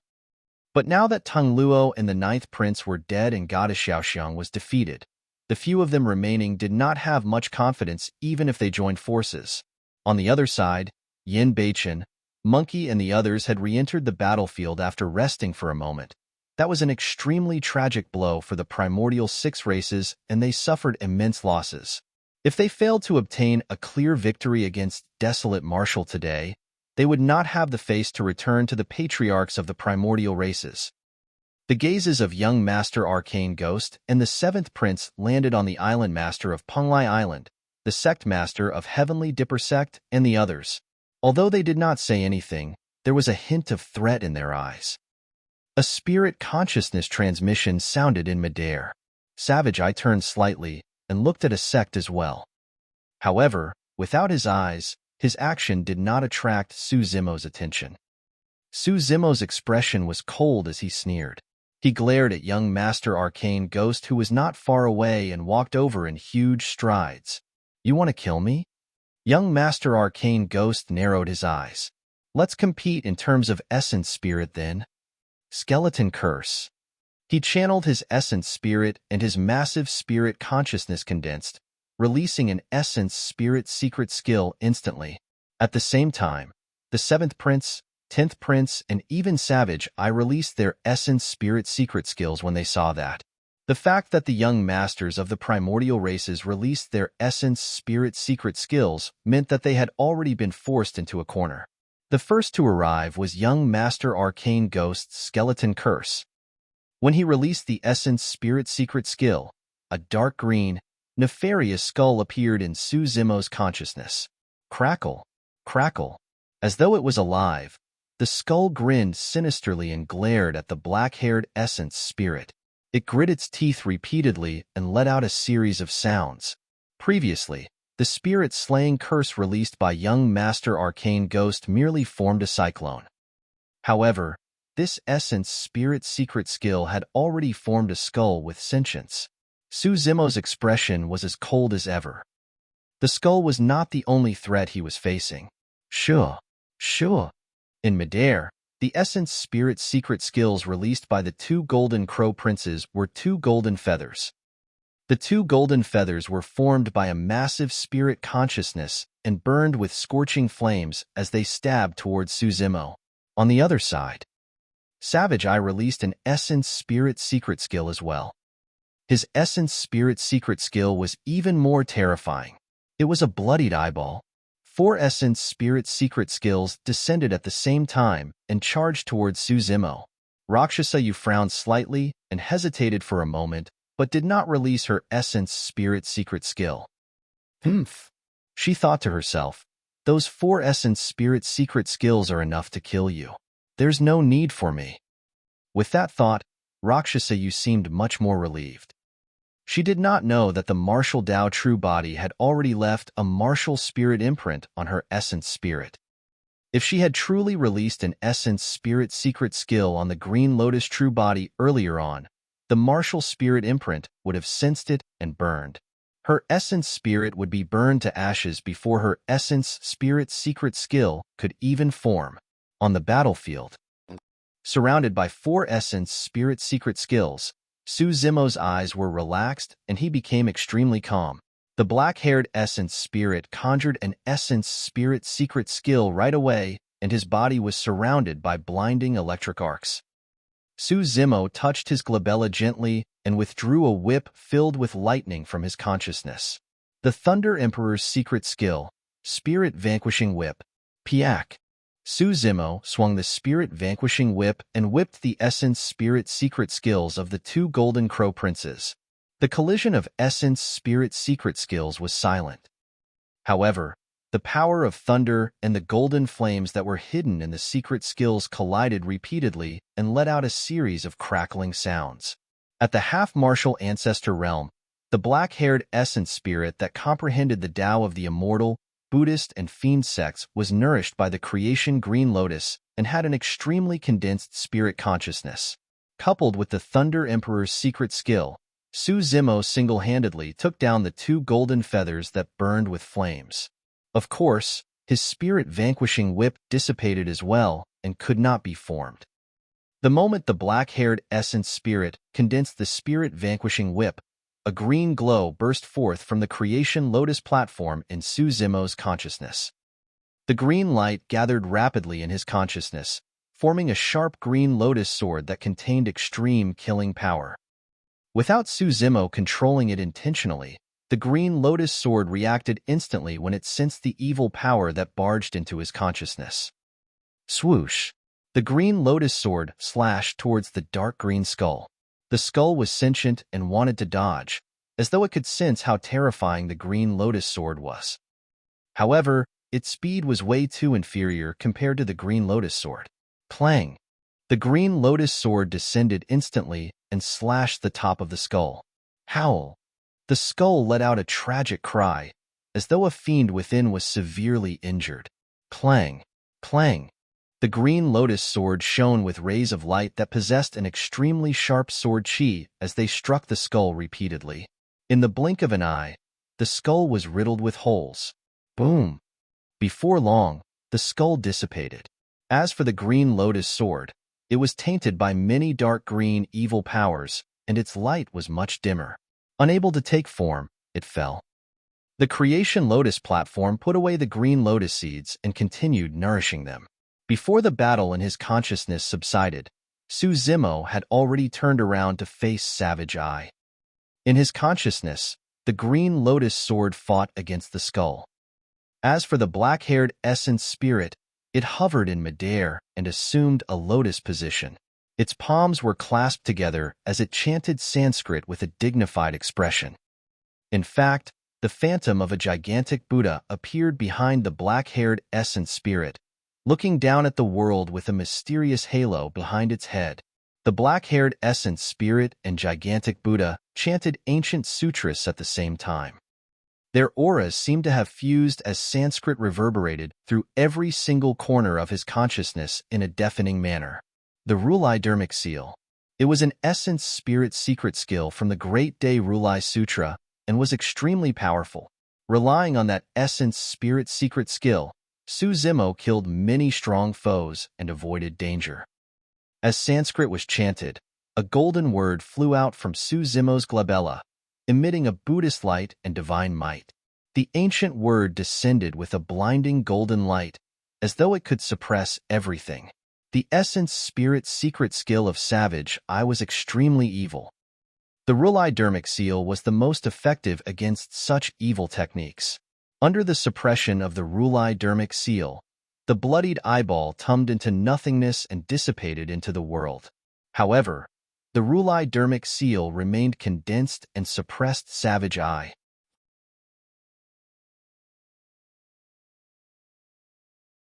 Chapter 1573, Eye of Death. Chapter 1573, Eye of Death. Su Zimo released a few trump cards in succession and blocked the encirclement of 4 young masters of the primordial races. Furthermore, even after the Rulai Dermic Seal suppressed the essence spirit secret skill of the Heavenly Eye race, it still possessed an extremely terrifying power and flew towards Savage Eye. In Su Zimo's consciousness, after the Green Lotus Sword shattered the dark green skull, young Master Arcane Ghost grunted and swayed. In a flash, Su Zimo disappeared from the spot. When he reappeared, he was already in front of young Master Arcane Ghost. Kill! Su Zimo suddenly shouted and released the secret skill, Thunderclap Kill. The two of them were extremely close.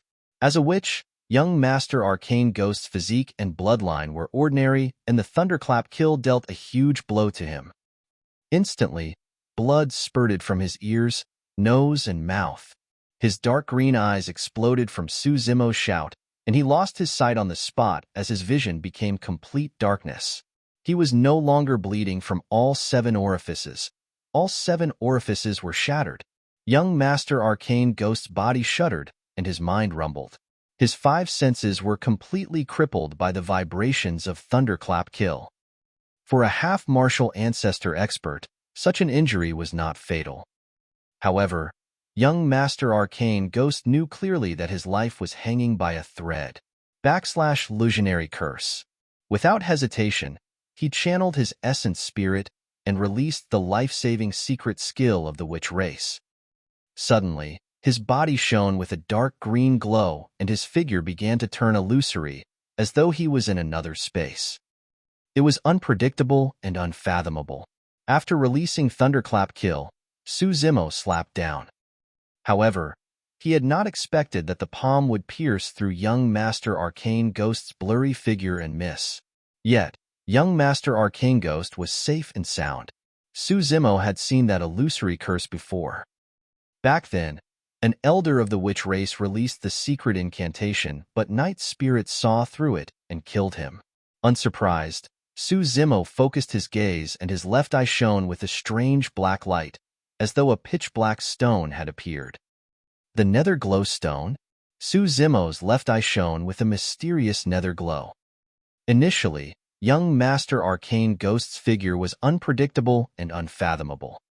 However, it could not be hidden against the illumination of the nether glow. Right now, Su Zimo's eye was no different from Night Spirit's. Bang! Su Zimo's palm descended once more and slapped the top of young Master Arcane Ghost's head. Blood splattered everywhere. Under the gazes of all living beings, young Master Arcane Ghost's head was crushed by Su Zimo's palm. Desolate Marshal is way too ruthless. He took the life of another young master of the primordial races once he attacked again. That's right, we could already tell back then in the Dao Inheritance Ground. Even when the various titular disciples wanted to join forces to kill him, they were killed by him instead. Something's not right. Right then, a humanoid living being suddenly said, "Young Master Arcane Ghost isn't dead." The secret skill of the witch race is truly mysterious. He isn't dead yet. Right in front of many cultivators, a green-robed figure staggered and escaped from the blood mist. From his appearance, it was young Master Arcane Ghost. Although the living beings of the 10,000 races were shocked, Su Zimo merely frowned slightly and understood before long. Back then, the young master of the witch race who died in Ethereal Peak cultivated a similar secret skill that resembled a double puppet. At the most critical moment, they could die in his place. That was equivalent to an additional life. However, that posed no threat to Su Zimo at all. At the most, he would just kill young Master Arcane Ghost once more. In a flash, Su Zimo caught up to young Master Arcane Ghost in a few steps. His gaze intensified as he prepared to release a killing move. Desolate Marshal, don't force me. Knowing that he could not escape, young Master Arcane Ghost turned around suddenly and faced Su Zimo, shrieking with a tragic expression. At the same time, an extremely terrifying energy fluctuation spread from his body. Su Zimo was familiar with that fluctuation. Back in the Battle of Heaven and Earth Valley, Wu Xie self-destructed his essence spirit and released a curse, wanting to kill him completely, the life-severing curse. In reality, Zemo no longer feared the life-severing curse with his current creation Lotus platform. However, the green Lotus sword had just destroyed the skeleton curse. If he were to condense it again once more to fight against the life-severing curse, even if it could dispel the latter, there was a chance that his black-haired essence spirit would be affected. The 7th and 10th princes of the Golden Crow race had already arrived. On the other side, the heavenly eye on Savage Eye's glabella opened completely and released a terrifying visual technique with an extremely frightening aura. The heavenly eye race had many visual techniques. The first and most powerful among them was the Eye of Death. It was extremely difficult to cultivate the Eye of Death. If one was careless, they might blind their own heavenly eye cultivating that. The heavenly eye of the heavenly eye race embodied their lifetime of cultivation. Once it was injured, it was extremely difficult to heal and was almost equivalent to severing one's future cultivation path. In worst-case scenarios, they might even refine themselves to death. That was also one of the reasons why the visual technique was known as the Eye of Death. Throughout history, there had been many heavenly eye race beings who died because they cultivated the Eye of Death. Of course, the greatest reason was because the might of the visual technique was terrifying. Not only did it contain the power of the visual technique, it also contained the power of an essence spirit secret skill. Nobody could stop the Eye of Death once it opened. That was what it truly meant to kill without batting an eyelid. The cultivation of the Eye of Death was extremely difficult and dangerous. Without a shocking will, extraordinary courage, strong mental fortitude, exceptional talent, and even heavenly defying luck, it was difficult to cultivate it successfully. Throughout history, there were extremely few heavenly eye race beings who could cultivate the Eye of Death. Savage Eye was one of them. Among the heavenly eye race, the previous person to cultivate the Eye of Death had to be traced back to 40,000 years ago. On the battlefield, the moment the Eye of Death opened, Zemo felt his scalp prickle as a warning flashed in his mind. This was the first time he felt such an immense threat up till this point of the battle. Zemo stopped in his tracks and gave up on chasing after young Master Arcane Ghost. He suddenly turned around and looked in the direction of Savage Eye. When the Eye of Death opened, Savage Eye's figure seemed to have vanished. In that darkness, there was only a single heavenly eye that hovered in midair. The bulged eyeball was dead without life, emanating a shuddering aura of death. A gray beam of light burst forth from the Eye of Death. Everywhere it passed, it took away all life and charged towards the Lowlife seal in midair. The Lowlife seal possessed a divine might and shone with a blinding golden light. However, after the gray beam of light descended, the golden light of the Lowlife seal was suppressed instantly and dimmed. The death beam penetrated the Lowlife seal silently and enveloped Zemo.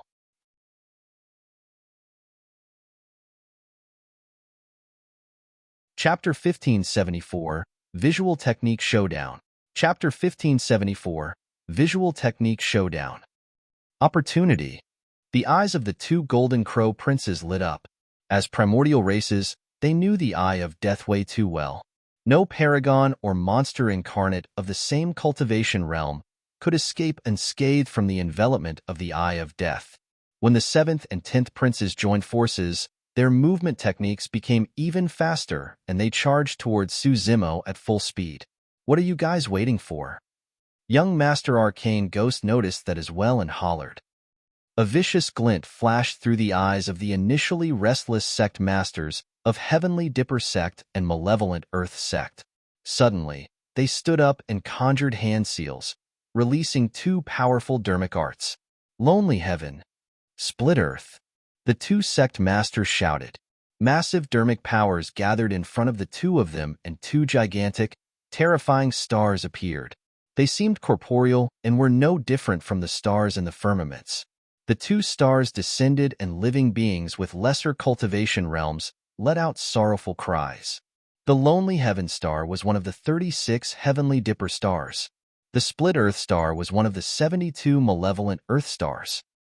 The two sect masters conjured the two stars with their dermic powers using a supreme secret skill.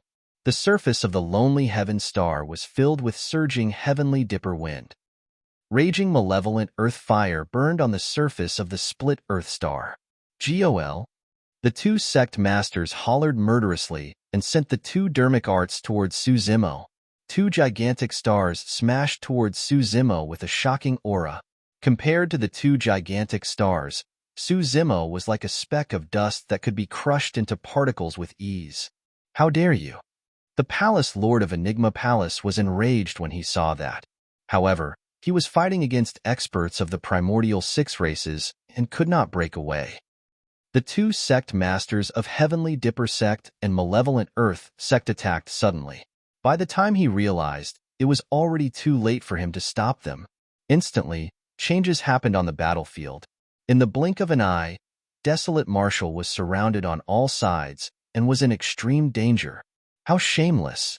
To think that Heavenly Dipper Sect and Malevolent Earth Sect would actually attack behind Desolate Marshal's back at this moment.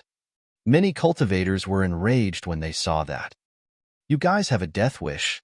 Sensing the dermic power fluctuation behind him, Suzimo said word by word with a cold expression. He did not turn back to look. That was because the greatest threat to him was the Eye of Death that came from Savage Eye at the front. Rakshasayu frowned slightly when she saw that. She could not help but feel worried. She knew very well that Suzimo would definitely be severely injured when the Eye of Death opened. The two Golden Crow Princes were about to arrive while the dermic arts conjured by the sect masters of Heavenly Dipper Sect and Malevolent Earth Sect had already descended. Young Master Arcane Ghost would attack as well after he snapped out of his stupor. Suzimo could not defend against such an attack at all. As though she was possessed, she took a half-step forward instinctively. It was not because she wanted to attack Suzimo, but because she wanted to stop the two princes of the Golden Crow race and help Suzimo resolve the crisis as much as possible.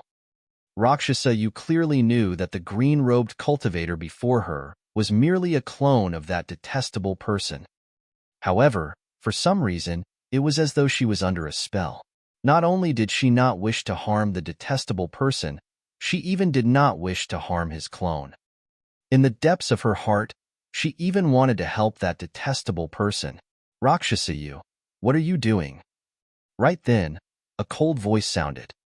Rakshasayu glanced sideways and caught sight of Goddess Xiaoxiang, who was healing not far away.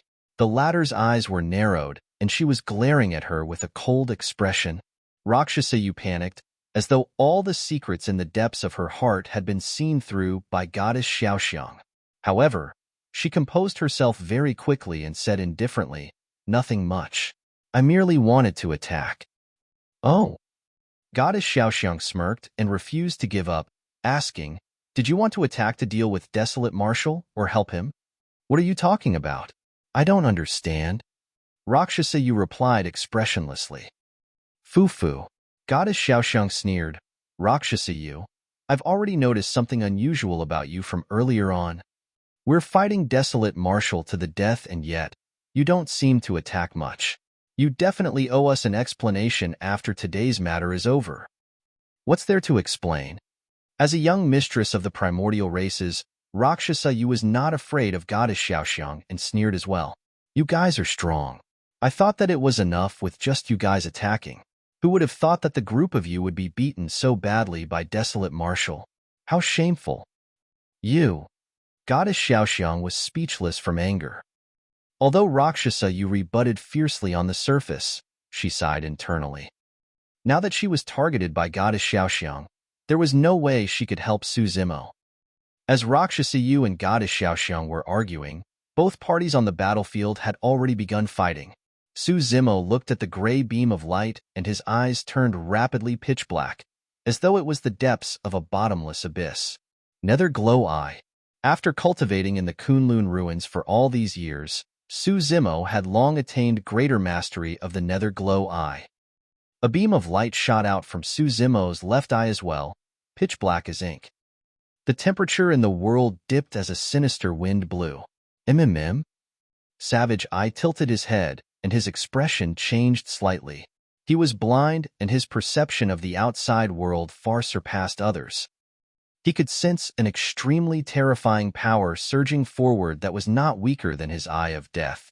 What was even more frightening was that the energy fluctuation seemed to have awakened a fear that was long sealed in the depths of his bloodline. Boom!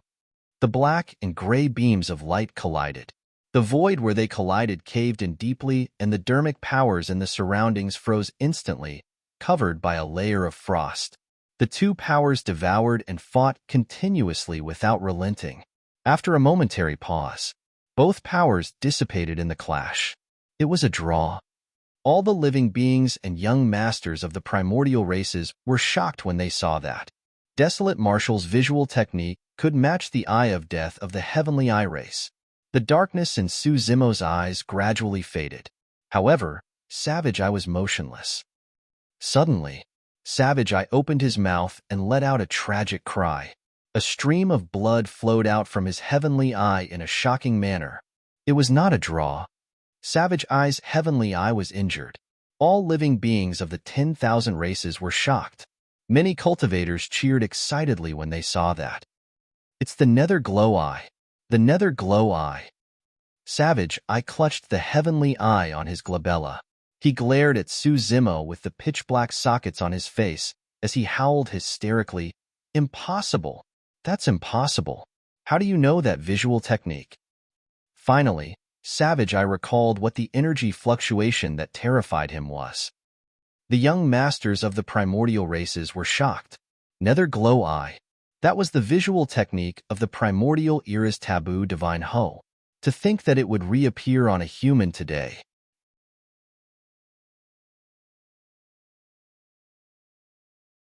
Chapter 1575, Fatal Killing Intent.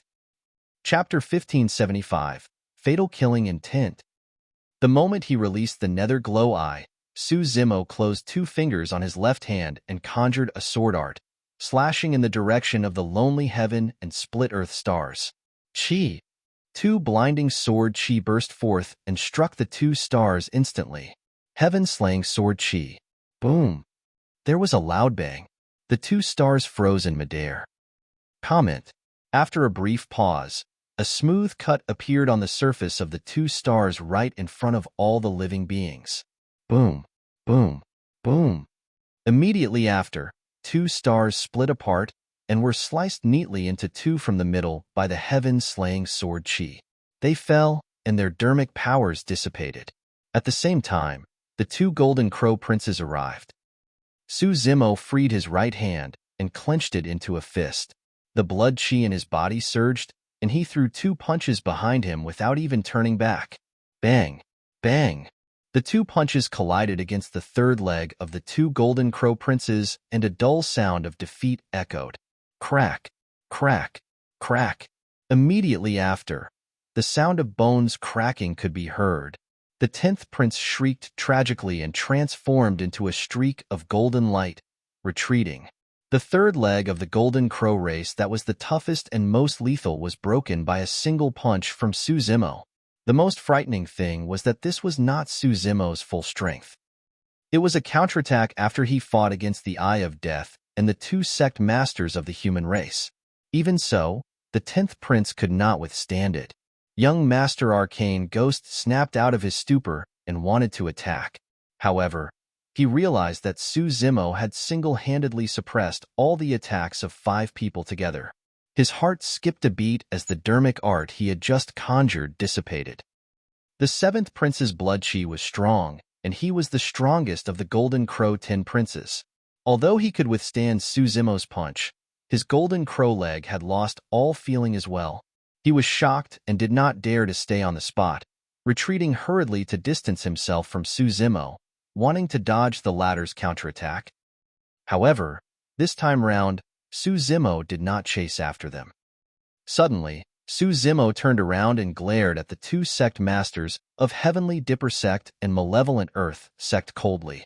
I can ignore your cowardice and fear of death in the face of the primordial races. However, I cannot tolerate you attacking from the back. The two of you are not worthy of being the sect masters of immortal and fiend sects. In my opinion, the two of you are worse than dogs. Su Zimo was truly enraged. He had a deep feud with super sects such as Chaos Essence Sect, Sword Sect, and Zephyr Thunder Palace. However, when Su Zimo arrived at Enigma Palace today, he ignored those sections. That was because although those sects were afraid of death, they knew that they were humans and did not stand on the side of the primordial races. However, the actions of Heavenly Dipper Sect and Malevolent Earth Sect had crossed Su Zimo's bottom line completely. He wanted to kill the primordial races. However, before them, he wanted to kill the two sect masters first. Su Zimo's gaze was like lightning as he strode towards the two sect masters of Heavenly Dipper Sect and Malevolent Earth Sect. In the blink of an eye, he arrived before them. The two sect masters were stunned stiffly on the spot by Su Zimo's aura and did not turn to escape, as though they were scared out of their wits. As for the cultivators behind the two sect masters, they reacted one after another and fled in all directions with flustered expressions, afraid that they would be implicated. Even if they were implicated by accident, they could die easily in a battle of this level. Die! Su Zimo hollered, and his blood chi surged. Like a god, he extended his gigantic palm and descended from the heavens, covering the skies. The power of that palm was immense and enveloped the two sect masters. Although Heavenly Dipper Sect and Malevolent Earth Sect had body-tempering dermic formulations, Su Zimo was confident that his furious palm strike was enough to kill the two sect masters on the spot. The two sect masters were flustered as they summoned their destiny dermic weapons, wanting to defend against Su Zimo's palm strike. However, before the palm crushed down completely, the terrifying power had already suffocated the two sect masters. Both their faces were red and their eyes were bloodshot. Blood could even be seen oozing from the surface of their bodies under the terrifying pressure. When the living beings of the 10,000 races saw that, everyone felt that the two sect masters were already dead. However, right then, a strange glint flashed through the depths of the eyes of the two sect masters. The next moment, a warning flashed in Su Zimo's mind. He felt a chilling killing intent. The sense of danger was multiple times, even dozens of times stronger than the eye of death. This was definitely not the power of the half-martial ancestor realm. There was only a single possibility for him to sense such a strong threat. A Mahayana Patriarch had attacked. Su Zimo was alarmed. What surprised him was not that there was a Mahayana Patriarch here. Although the 10,000 race meet of Enigma Palace was a negotiation between half-martial ancestor experts and conjoint body mighty figures on the surface, countless Mahayana Patriarchs were watching from the shadows. What truly surprised him was that he did not see where the Mahayana Patriarch was. Even though he had already sensed the arrival of danger, he did not notice any traces of this Mahayana Patriarch. Actually, ever since Su Zimo descended to fight against the young masters of the primordial races, he had not used his full strength the entire time.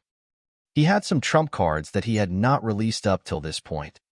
For example, he merely released 2 heaven-slaying sword chi earlier on when he slashed down the star dermic arts of the 2 sect masters. Su Zimo did not hold back intentionally. It was because the moment he descended in Enigma Palace, his spirit perception sensed an imperceptible killing intent that was extremely dangerous. The danger did not come from the primordial 6 races. Even his spirit perception could not sense the origin of that killing intent. In fact, each time he tried to sense it carefully, the trace of killing intent would vanish. That was the reason why Su Zimo held back the entire time. He was worried that he would meet with immense danger. At that moment, he came to a realization. The shuddering killing intent he felt came from a Mahayana Patriarch. But now, even though danger had descended and he could even smell the aura of death, he could not see any traces of the Mahayana Patriarch. Where exactly? Although those thoughts crossed Su Zimo's mind, in reality, everything happened in a flash. Behind the 2 sect masters, a flustered cultivator who was scared out of his wits and was about to escape suddenly stopped. He did not make any large movements and merely raised his arm gently. Unknowingly, a slender sword had already appeared in his palm. It trembled slightly like a gigantic silver needle and shone with a cold glint. Shing! The sword was aimed at Suzimo's glabella and arrived instantly. Nobody saw how he attacked. It was as though the sword had already arrived before Suzimo the moment the person raised his hand.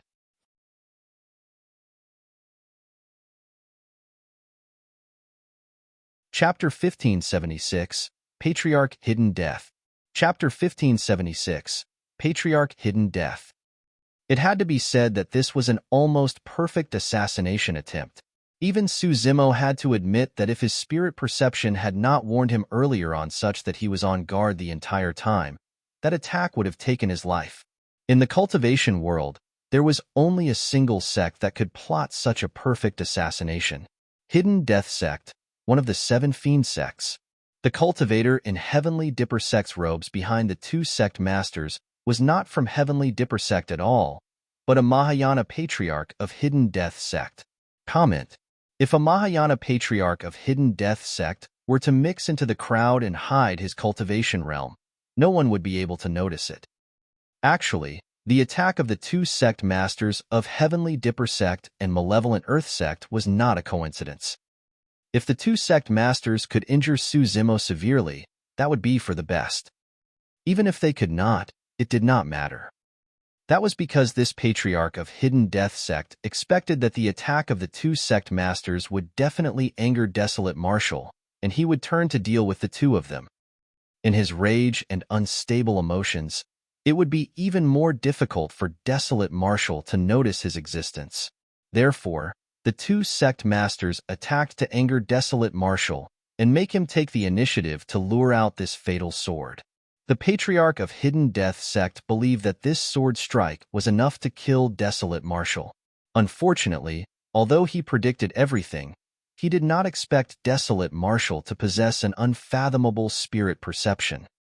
The cicada senses autumn coming before the wind even starts to blow. Suzimo had long sensed danger. The sword did not cause any ripples.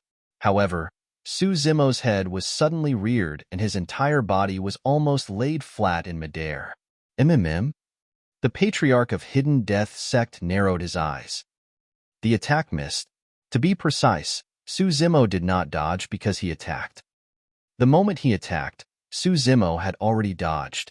Swoosh! A pair of wings grew from Suzimo's back and lightning enveloped his body as he turned into a golden streak of light and sped behind. With his location exposed, the Patriarch of Hidden Death Sect no longer hid himself and sneered. "You still want to escape from my sword?" The Patriarch of Hidden Death Sect did not retract his sword after his attack missed. He merely flicked his wrist. As though it was sentient, the slender sword bent down and its tip pointed down, piercing more than 10 times towards Suzimo. Poof, poof, poof. Arrows of blood spewed out, rising to the highest point before scattering down. What's going on? Desolate Marshal is injured. Who was that? That aura doesn't seem to belong to a conjoint body mighty figure. It's a Mahayana Patriarch. Desolate Marshal is definitely dead now that a Patriarch attacked, the crowd exclaimed. All living beings were shaken. A Mahayana Patriarch had appeared even before the commencement of the 10,000 race meet. Hidden Death Sect? The eyes of the Palace Lord of Enigma Palace widened in disbelief. First, Zimo. Monkey and the others looked at the figure that fell from midair and shouted with furious expressions. Sigh! Desolate Marshal was invincible and overwhelmed all the paragons and monster incarnates, such that even the young masters of the primordial races had to avoid him. To think that he would be assassinated by a Patriarch of the human race. Why would Hidden Death Sect attempt an assassination on Desolate Marshal? Third, that many cultivators of Hidden Death Sect died in the hands of Desolate Marshal. That might be the reason. That doesn't make sense. At most, it's a personal feud. Right now, we're in a standoff with the Primordial 6 races. To think that Hidden Death Sect would kill the monster incarnate of the human race with the greatest potential. The living beings of the 10,000 races discussed. Right then, just as the figure in midair was about to fall to the ground, his body moved. He stood up and landed on the ground. The figure staggered and was drenched in blood. However, he was not dead. Pissed. The living beings of the 10,000 races gasped. He was not dead. This was an assassination attempt by a Mahayana patriarch of hidden death sect. Even patriarchs and experts of the 10,000 races might not be able to survive. Suzimo clutched his chest and his face was somewhat pale. He glared at the patriarch of hidden death sect not far away with a cold gaze. The patriarch of hidden death sect looked like an ordinary middle-aged man. He was the type that no one would notice if he was thrown into the crowd. However, such a person was the most suitable for assassination. Although Suzimo dodged it right away, the Patriarch of Hidden Death sect reacted extremely quickly and changed tactics at the last moment, stabbing more than 10 times. All the sword stabs landed on Suzimo. Every single stab penetrated his green lotus true body. That seemingly unassuming thin sword was the dermic treasure of a patriarch.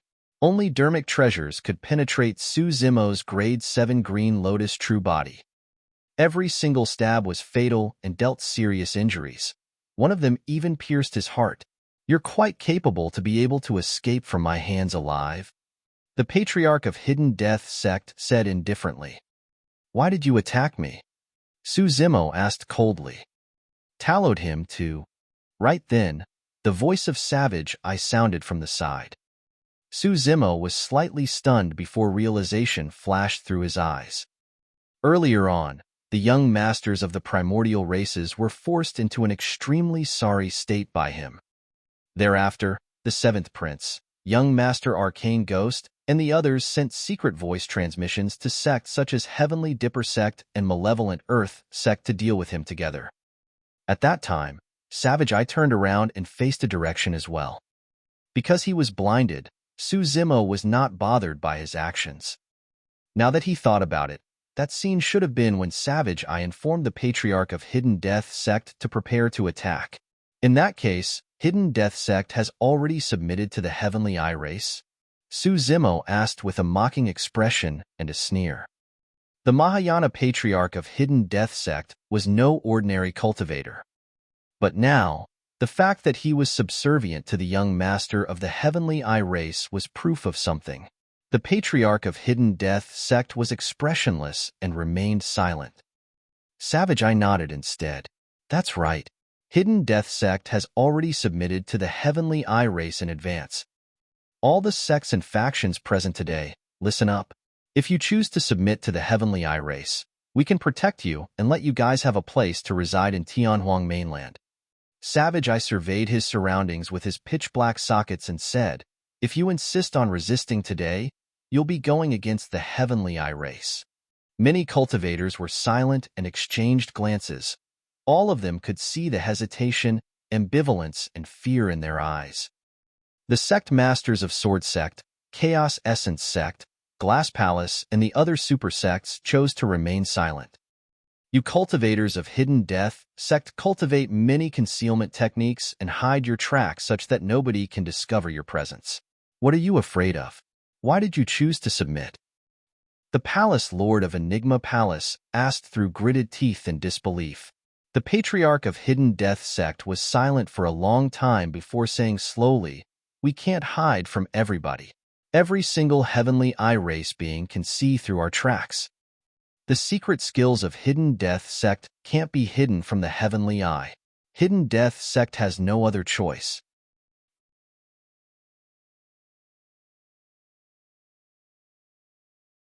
Chapter 1577. You have to die even if you don't wish to die. Chapter 1577. You have to die even if you don't wish to die. No other choice? Suzimo smiled. Did Clear Wind Temple have a choice? Did Clear Heart Nunnery have a choice? Suzimo glared at the Patriarch of Hidden Death sect and shouted, if we have to submit to the primordial races because we have no other choice, the human race would have been destroyed in the ancient era. If not for the endless corpses of our human predecessors and the arduous battles of the ancient emperors, there wouldn't be the peace of the human race in history. His words were powerful and resonating. Cultivators of some super sects such as Heavenly Dipper sect, Malevolent Earth sect, and the others lowered their heads in shame. The Patriarch of Hidden Death Sect was expressionless and silent. Zimo pointed at the Patriarch of Hidden Death Sect. The land beneath your feet was paved with endless blood and bones by countless human ancestors. You were born and grew up here. Yet, you choose to kneel to the primordial races? How can you face our human ancestors? Those words were sharper than any weapons, and every single word struck one's heart. Finally, the expression of the Patriarch of Hidden Death Sect changed. He had already cultivated to the Mahayana realm and had experienced countless life and death battles and storms. His Tao heart was steady as a rock and unshakable. Even an offensive dermic formulation specifically targeted at one's Tao heart would have difficulty affecting him, let alone a few words. However, Zimo's words caused his Tao heart to waver and revealed a flaw. The expression of the Patriarch of Hidden Death Sect darkened as he suddenly sneered. To think that Desolate Marshal would be someone with a glib tongue. It's useless for me, even if you say that. Entered the path of cultivation for the sake of longevity. I'm only 50,000 years old and I don't want to die yet. Mahayana patriarchs had a lifespan of 100,000 years, and we're at the peak at 50,000 years old. Death has nothing to do with whether you want to or not. Zimo glared at the Patriarch of Hidden Death Sect murderously and said word by word, "Today, even if you don't wish to die, you have to." Fu. The Patriarch of Hidden Death Sect sneered. Why? The renowned strongest monster incarnate in history, half-martial ancestor Desolate Marshal, is going to kill a Mahayana patriarch like me? Why not? Zimo said coldly, patriarchs merely possess blood rebirth. That does not mean they can't die. Hee. How ignorant. When they heard that, the two sect masters of Heavenly Dipper Sect and Malevolent Earth Sect sneered with mocking expressions. The Island Master of Punglai Island and Sect Masters of Poison Sect and Corpse Refinement Cult watched coldly from the sidelines, waiting to watch the show. The young masters of the primordial races seized the opportunity to recuperate and recover their stamina. The living beings of the 10,000 races knew one thing. Towards the later stages of cultivation, the difference in strength was magnified, and it was even more difficult to challenge someone above their level. For example, at the Chi Condensation, Foundation Establishment, and Golden Core realms, the paragons of most sects could fight beyond their levels. In fact, they could even kill opponents across major cultivation realms. However, at the Conjoint Body and Mahayana realm, such a phenomenon was extremely rare. Furthermore, there was an insurmountable gap between a half-martial ancestor and a patriarch. That was not a matter of cultivation realm. It was a complete transformation in terms of strength level. Even in the Golden Ancient Era where the cultivation civilization was at its peak, and there were many monster incarnates such as the Eternal Human Emperor and the Fiend Emperor Hatred, there had never been any half-martial ancestors who could kill patriarchs above their levels. The living beings of the 10,000 races admitted that Desolate Marshal was the strongest monster incarnate of this generation. In fact, even the young masters of the primordial races were slightly inferior to him. However, the living beings of the 10,000 races did not believe that Desolate Marshal could kill Mahayana patriarchs across a major cultivation realm. The Patriarch of Hidden Death Sect smirked with a mocking expression. Desolate Marshal, you might indeed stand a chance if you weren't injured. Unfortunately, you were struck by my 16 strikes earlier on. Although I did not manage to pierce your essence spirit, my 16 strikes pierced your organs and snapped your tendons and limbs. At that point, a commotion broke out in the crowd. Conjoint body mighty figures could indeed regrow severed limbs. However, that was only if one had sufficient blood chi. For conjoint body mighty figures and half-martial ancestor experts, the destruction of a shattered heart was already a devastating blow. With a shattered heart, blood chi would drain rapidly and combat strength would be diminished. There was no way anybody could hold on for much longer. Furthermore, his organs were shattered and his life force was severed. With his tendons snapped, Desolate Marshal's body was equivalent to being crippled. Hidden Death Sect was best at assassination. How could a patriarch of Hidden Death Sect return empty-handed from an assassination attempt? My 16 strikes have severed the life from your organs. Although you can still stand now, you're already at the end of your road. The Patriarch of Hidden Death sect sneered. Desolate Marshal, stop acting. You can't hide from me. Is that so? Zemo released his grip on his chest and said calmly, sorry to disappoint you. Splash. The sound of a tsunami surged and rumbled from Zemo's body without any signs of weakness. All the living beings of the 10,000 races were shocked with widened eyes. Impossible. The Patriarch of Hidden Death sect frowned. It was the same for the living beings of the 10,000 races. There was no way the attacks of the Patriarch of Hidden Death sect could have missed. All the living beings of the 10,000 races witnessed the blood arrows that shot out from midair. The only explanation was the Green Lotus True Body. This Green Lotus True Body is truly powerful. He can even heal instantly after his heart was pierced. That's right. It'll be much simpler to recover the life force of other organs with the recovery of the heart and circulation of blood chi. The only way to destroy such powerful regeneration capabilities is to shatter this Green Lotus True Body into pieces. A cultivator said in a deep voice, in that case, the true purpose of Desolate Marshal's conversation with the Patriarch of Hidden Death sect earlier on was to buy time for his Green Lotus True Body to recover. So what if he has recovered? Even after recovering, Desolate Marshal is merely a half-martial ancestor. How can he fight against a Mahayana Patriarch? Many living beings did not think highly of Desolate Marshal in this battle. Interesting. The Patriarch of Hidden Death sect smiled and calmed down quickly. Since that's the case, I'll kill you once more. Before his sentence was finished, the figure of the Patriarch of Hidden Death sect swayed, and he disappeared in front of everyone's countless gazes.